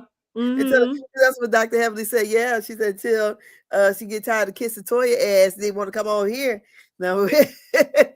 Yeah, that's pretty much it. That's what I think. Because I don't understand why Sweet Tea and Toya had fell out like they did. I don't either. So something happened with that. I don't remember. So I thought it was a good episode. I enjoy watching it. I like when they have those moments with the girls. Girls can be girls, and we talk our little stuff. I ain't paid Truth to Dare in a long time, but that's a fun little game. I remember when we was in 8th grade, used to do that. Truth to Dare, right? Or spin the bottle, girl. right. So, but yeah, I thought it was good. She set it out nice, because at first Toya walk in and say it's okay. I'm like, bitch. Yeah, you're right. You being a hater. Yes. Then she gonna say, "Oh, this my house, girl." Now all of a sudden, you the one who got everything. Like all the women supposed to aspire to be Toya. I'm like, come on now. And it looks like when I seen Dr. Mimi and her kids on her Instagram post, they were sliding in the back, like down the hill. Look like they moved into a new house. Oh, okay. They moved into a new house because there's a pool in the back. I'm like, oh, this is cute. Because like they had an older looking home before. I'm not older, but but this house looks new, because they don't look like how the front of that house look on the other house. This is like a newer house, because even the yard looks, even though they got a little ice down there, but it looks like it's how when they first laid the grass out there. That's what it looked like. The first lady, whatever. But yeah, I saw they got a new house. But yeah. So the episode was pretty good to me. It wasn't a 2, like you said, some of the people in the groups you were in thought. I said maybe because I'm an old lady. But definitely Potomac was really about a 1 to me. Girl, I tell you, I was scrolling on my phone so much. Yeah, honey. I mean, I would like to say that trip was like watching paint dry. Like, is this gonna be over? Girl, I'm sitting here on Instagram, TikTok, whatever, just sliding on my phone. I said, I'm not even watching the episode. Because I had it recording, I was watching it, but it just was like when we realized the whole time you're in a car or the truck, SUV, are we there yet? Twilight Zone. Let me tell you, one time my parents, this is in the 70s, I think like 72, 73. I think I was just born. And they were going to Arkansas to my dad's family reunion. And so it was my dad, my mom, they got the brand new Grand Prix drop top. My aunt's in the cars with them. So, girl, they leaving Fort Wayne and they going down to Indianapolis. Why my daddy drove around Indianapolis for like 5 hours on 465. And my aunt go, we in the Twilight Zone, I swear. He didn't know to get off. He was young. I think he might be like 21, 22, like that. But he didn't know to get off. Wow. And so that's what I thought about with Angel now. I'm like, what the hell? Yeah, that was a horrible experience. It really was. It was horrible to watch. I can't imagine what it was to be the ringleader of that experience. Because you can see, even though the one who's supposed to be really quirky and all that, you can see that Stacy was really getting agitated. What was Tia's expression? She said, agitate my spirit or my soul. You agitate whatever it is. It seemed like that was happening with Stacy. Like especially when she said, I don't like this. Something else you don't know about me. Yes. Like, are you kidding me? Like, why are you even in this truck? Like, how did you get here, right? Girl, she had that look like, bitch, I got yesterday's pussy, and you talking about you don't even like pussy. Right. She, like, I'm done with her. I said, that's the first time I ever seen her look like, I always feel like Stacy is kind of acting or putting on, that moment, I felt like that was for real. No, that was for real. Well, I feel like we all felt the same way because it was so odd. And it was like, random. It like, you talk about a random piece of information. Like, where did that even come from? You could have said that, I guess, when you kept talking about the glorious experience on this beautiful lake. Girl, no, I would have went out there looking like she used, the worse the experience gonna be. Yes, girl. My friend, she got a lake house, right? So I go up there to see her lake house. My idea of a lake house. She said, bitch, if you get your bougie ass away from her. I'm like, girl, you in a gated trailer park community, basically.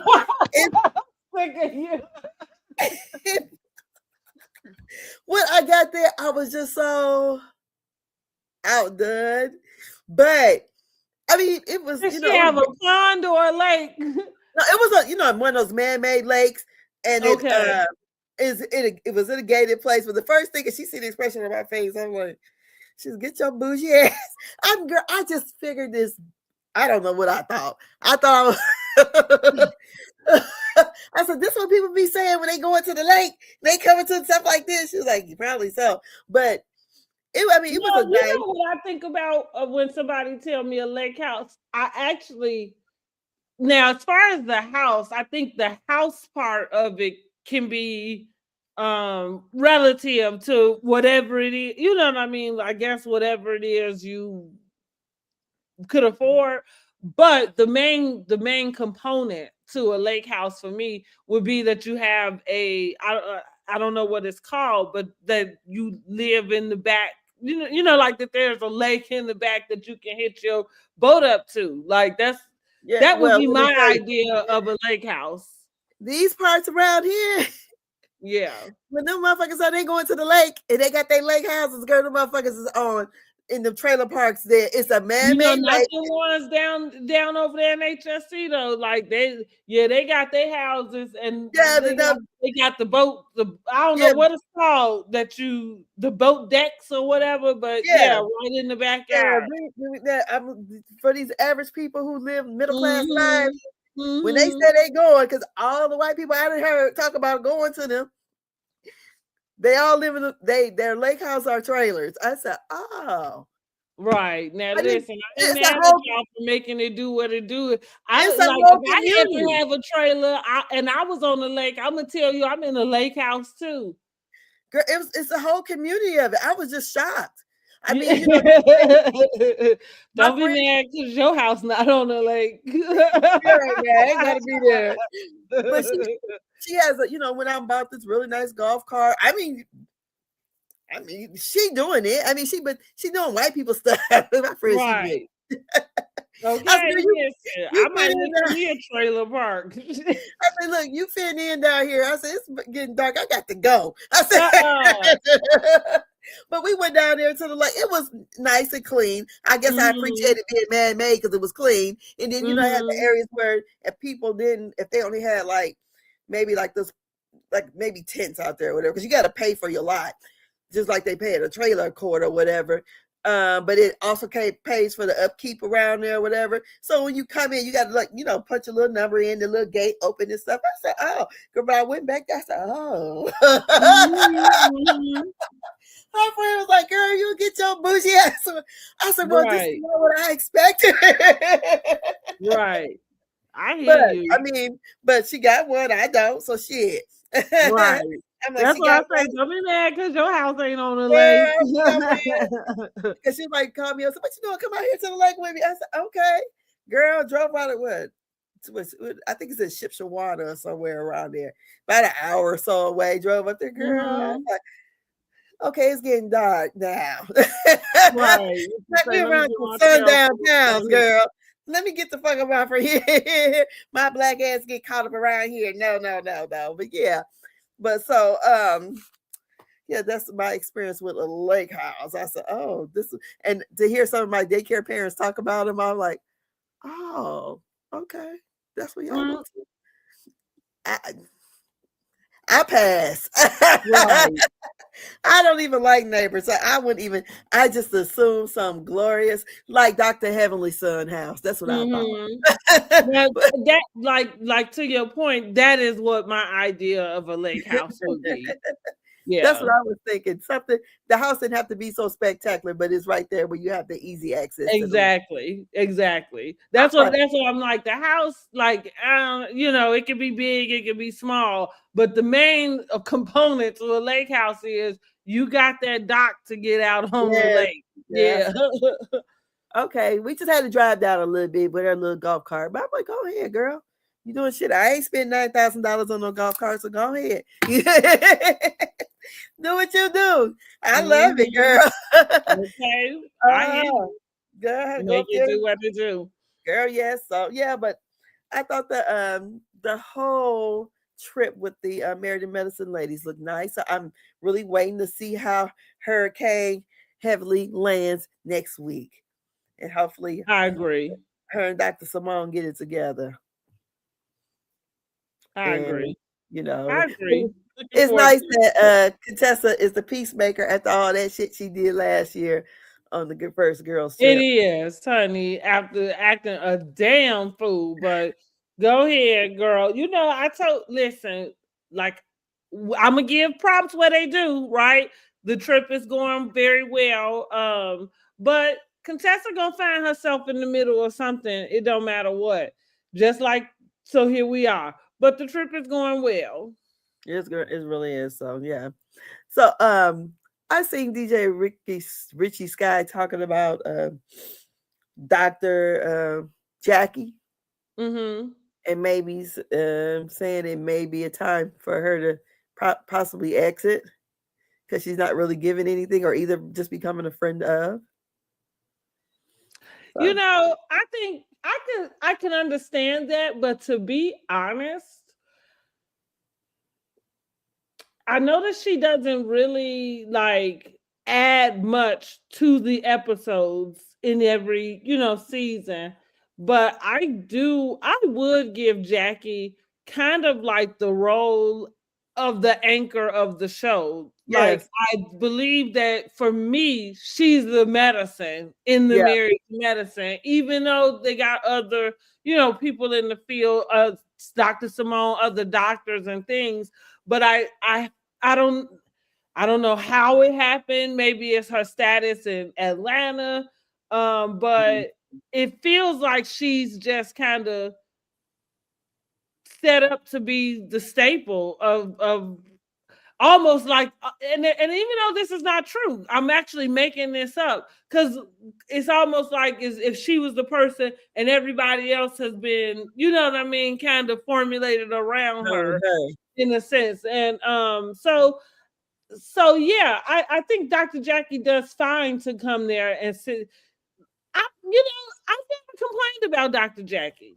I don't either. I Yeah, like her in the I've never role. complained about Dr. Jackie. Like I said, I get what the people are saying, but yeah, I kind of give her the pass. Like, her demeanor doesn't really give what the Yes. other ones give, so I don't Yeah. have an expectation, that she will behave a particular way. Now Now, look. when we go back to that Buffy, she was snapping on Buffy, you know what I mean? And so here's the thing. We know she can have her bites as anyone would. You know what I mean? Like, I think everybody has that component to them. But yeah, I don't foresee. I don't think that would be a good idea. No, I I don't don't think know. so either. I Because feel like taking her off would make the show feel like something different. yes, and And plus she she brings, also brings the education with her too. yeah, she brings the education and she brings the stars. Yeah. So, and I like the fact that, girl, I can't even scroll Facebook without getting a Dr. Jackie ad. That reverie, girl. I'm like, God, no. Dr. Jackie, I be sitting here watching my videos and down here, Dr. Jackie. Yeah, I mean, but Yeah. I like that because even though, like you said, there are other doctors on there, but you see her up front because she Mm-hmm. is like, even though people may not see her in a big role like that, but her role is, to me, the biggest role. She makes it authentic that this show Yeah. is about real doctors. Yeah, exactly. Uh-huh, I so agree. I agree. So so yeah, yeah, I don't foresee, especially even with her and Simone, they're still active. Like, Dr. Heavenly worked half a day. You know what I mean? Like, not uh, it's just a little bit different, and so yeah, I don't know. I don't yeah, know if I agree with that when it yeah. comes to That's, I'm like, what Dr. they want? Jackie can really stay on there until whenever. Because again, I think that she makes it the medicine. Yeah, I'm like, I like her on the show, and I like the Mm-hmm. little say. She, to me, Dr. Jackie gives sophistication, Mm-hmm. not Angel from Potomac. Mm-hmm. But Mm-hmm. Mm-hmm. Right, right. so Well, uh, Dr. Jackie doesn't really try to talk over anybody here. no, she don't. But she I so I'm like, okay, I like her demeanor. And I like how, she throws that little nice nasty shade that she does. Mm-hmm. And especially Mm-hmm. I went when what did Sweet Tea say? Fuck you, bitch. Oh yeah, yeah. Which that was so out of line. Like, It was okay, well, you got Tourette's.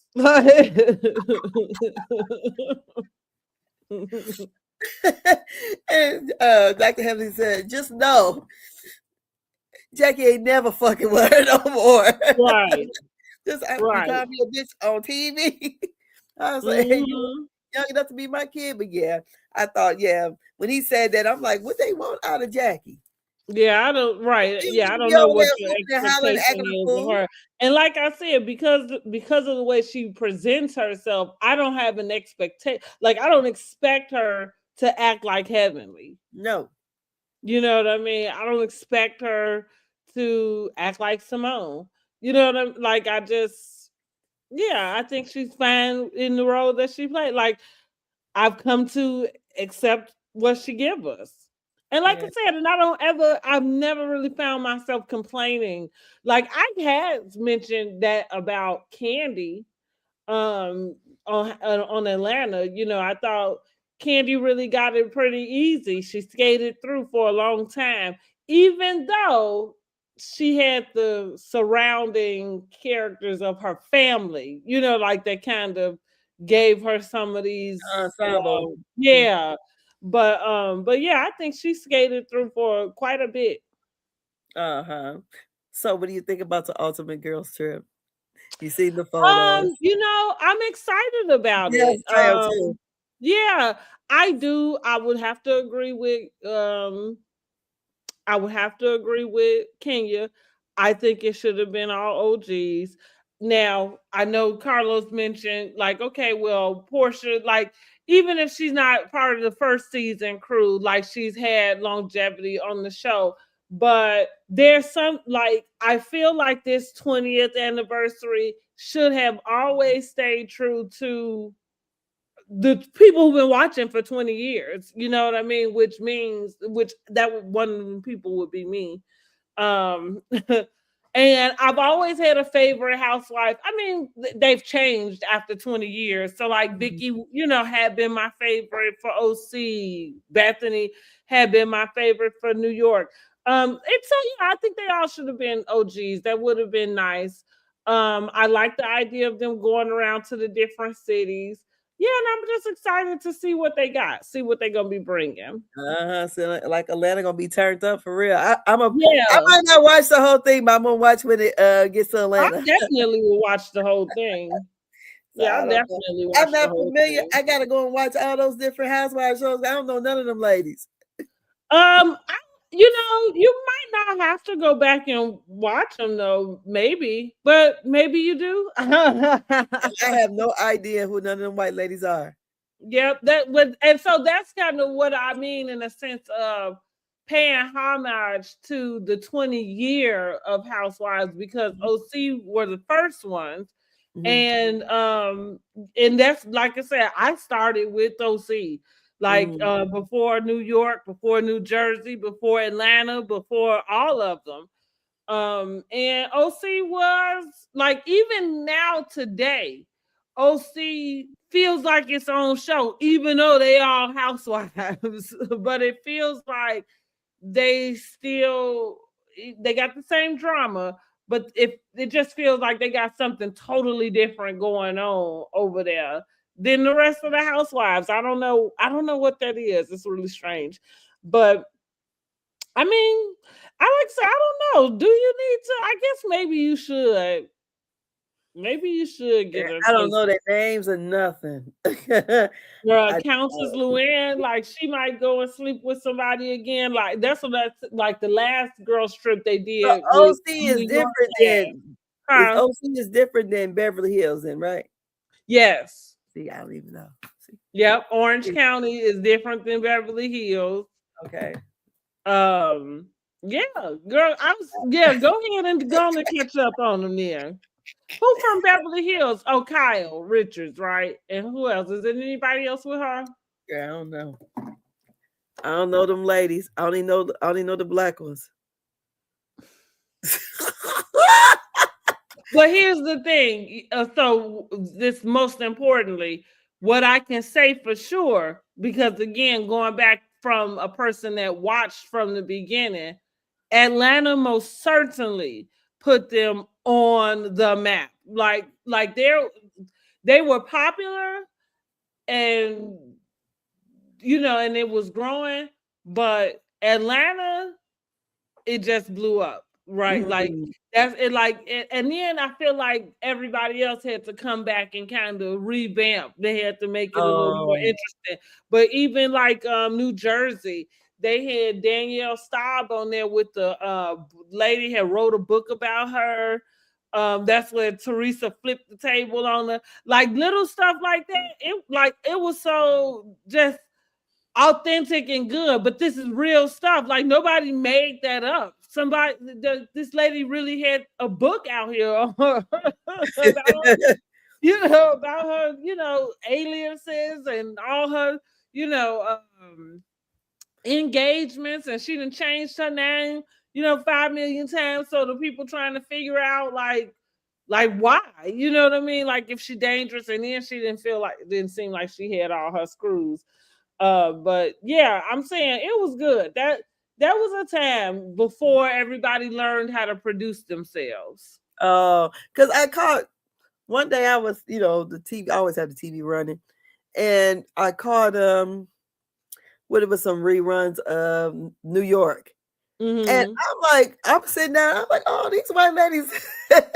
Girl, New York is but and you know what's good about same thing with Jersey. Like the deal is they were true to New Yorkers. I mean, for the most part, you know what I'm saying? Like, and that's what like Countess Luann. So, I think she dropped the title now, but she was so funny. That's why I said it's even funny to see her evolution from where she started. So she was the one that would talk above everybody. She had a book called Class with the Countess. So she was teaching everybody how to have class and etiquette. Honey, it took Bethany to tell her ass off about the way her husband was running around town, dating other people. And she was... So Countess, is she part of royalty for real? So yeah, her husband was a count. From I don't remember what the country was, but they were here now. So it's kind of like it didn't, it don't apply here, but you still have the title. Yeah. Okay. And so and like they end up getting a divorce. But so that's why I say, like, fast forward to when they just did the New York girls trip, ultimate girls trip, honey. Luann just went on and slept with one of the men who was helping them, I guess, around the house or whatever. But it was so funny all the years that she tried to hide different things, like, so now she just gotta, just be who she is. But wow. Yeah, I'm saying New Jersey the same way. Like they all was there. And we're talking about a time where it wasn't popular. There wasn't, a decade worth of work, right, for somebody to go out. So like now, today, that's what we're talking about, Angel, and like little housewife mistakes people make is because you have gone and now you have all of this footage. So now you've created what you feel like the representation should be. But back then, everybody was doing this shit for the first time. You know what I'm saying? Like, and they just like Bethany. Bethany was the brokest person on the cast. And she ended up having more money than all of them. Her story, even though like she had been my favorite, and she might not be my favorite anymore today, because it's funny how they change. Yeah. But I'm saying she was authentic. And she had that New York hustle, like attitude. She was sitting in the grocery store selling her own, giving out her own damn samples to her food. Like we literally, same with Nene though, watched her build the brand, sell it, all of it. It all happened on the show, Oh, well, I might have to go and watch because I heard of Bethany Frankel. Mm-hmm. I've heard her only from the blogs and stuff like that, or I think I see her on Instagram, or whatever. But then I think she used to have the skinny girl, right? Right. Mm-hmm. So I had that wine before. And that's what, like, so when she had been on Martha Stewart's, Martha Stewart had like a competition show for like chefs or celebrity cooks or something. So she had been on there, but I don't think she didn't win that or anything. So as they started New York, she was a celebrity chef. That was kind of her coin. Then, but she was struggling. She was new to it, even though, because the difference is she does have like, she comes from a little bit of money. Like she's not necessarily poor, but she didn't have a good relationship with her parents. So anyway, so I'm saying that to say, with the ladies that she was casted with, yeah, she was the poorest out of all of them. You know, she had the smallest apartment. You know, didn't have a husband, was looking for the husband. And then she coined the skinny girl margarita. So she had one of the girls help her with the logo. And like I said, and literally in the season, you just watch her build that all the way up till she sold it to Jim Beam. That's where she made the millions at. That's where the Bethany clause come in at. So now Bravo, I think, has in the contracts that if they promote their business, that there's a portion of it, I guess, that they, I don't know, that they get a kickback or whatever. Because like, nobody's wildest dream did they think she was signed. I think it was like $43 million or something. Girl, Bravo ain't getting shit from Angel. No. Mm-mm. But yeah, it would be interesting to go back and watch them. I would say so. I might do that. To get an idea of who the people are, what they doing. But I would definitely, and that's the reason why, even with the Housewife Award that they did, you know, and again, it's not. I hate to say things that make me sound like I'm hating on somebody, because it's not any shade or any hate to Candy, but that was very premature. She didn't deserve it. They should have called Nene ass and gave it to her, because Nene put all of these housewives on the map. Like, real talk. If Orange, as far as Black people go, wasn't nobody watching Orange County for real. I just watched the stuff because I was already engulfed in reality TV. You know what I mean? Mm-hmm. Like, I watched The Real World when it first came on. Oh, I thought that was boring. I guess it just didn't seem like, but I feel like, for me, that's what made me feel like I've always been like a people watcher, because it wasn't boring. Like, it was not boring. Yeah, like, and the very thing let's see what happens when people start being nice and start being real. That was a real thing. I never sat and watched it all the way through. I just would, you know how you flick at the channels and see that. I'm like, oh.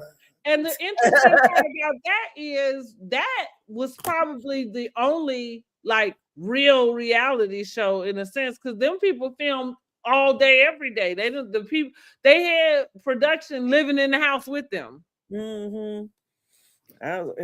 Yeah, I didn't watch it. Well, Tammy did get that boy put out for pulling the cover off of her when she didn't have she was in her underwear or something. Mm-hmm. And it started off playful, but he pulled that cover off of her, and this is all the way back in what, 94, 95. She got that boy put out of the house for that. Yeah. Mm-hmm. I don't play like, you know, certain things you just kind of don't play, you know. No. Mm-hmm. and that's what she was at with it. Like, that was too far. You know, it was a big old controversy. But yeah, I thought that is a good idea, girl. Yeah, go back and watch them on OC episodes. Look, and that's what, like, I started to like Vicky because I thought she was like, I liked the like little businesswoman that she was, you know, even though everybody else would make fun of her for like always working. But I don't know, I liked her.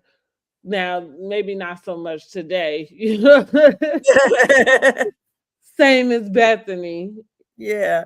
Mm-hmm. Well, when I was seeing those pictures, and I'm like, oh, they look so nice with, you know, the ones with Nene them in. I said, I will say Nene was giving the face, honey. They was giving everything. Like, they had a good time there. Yeah. So, yeah, I'm looking forward to when it's coming out. I'm looking forward to that American Next Top Model documentary.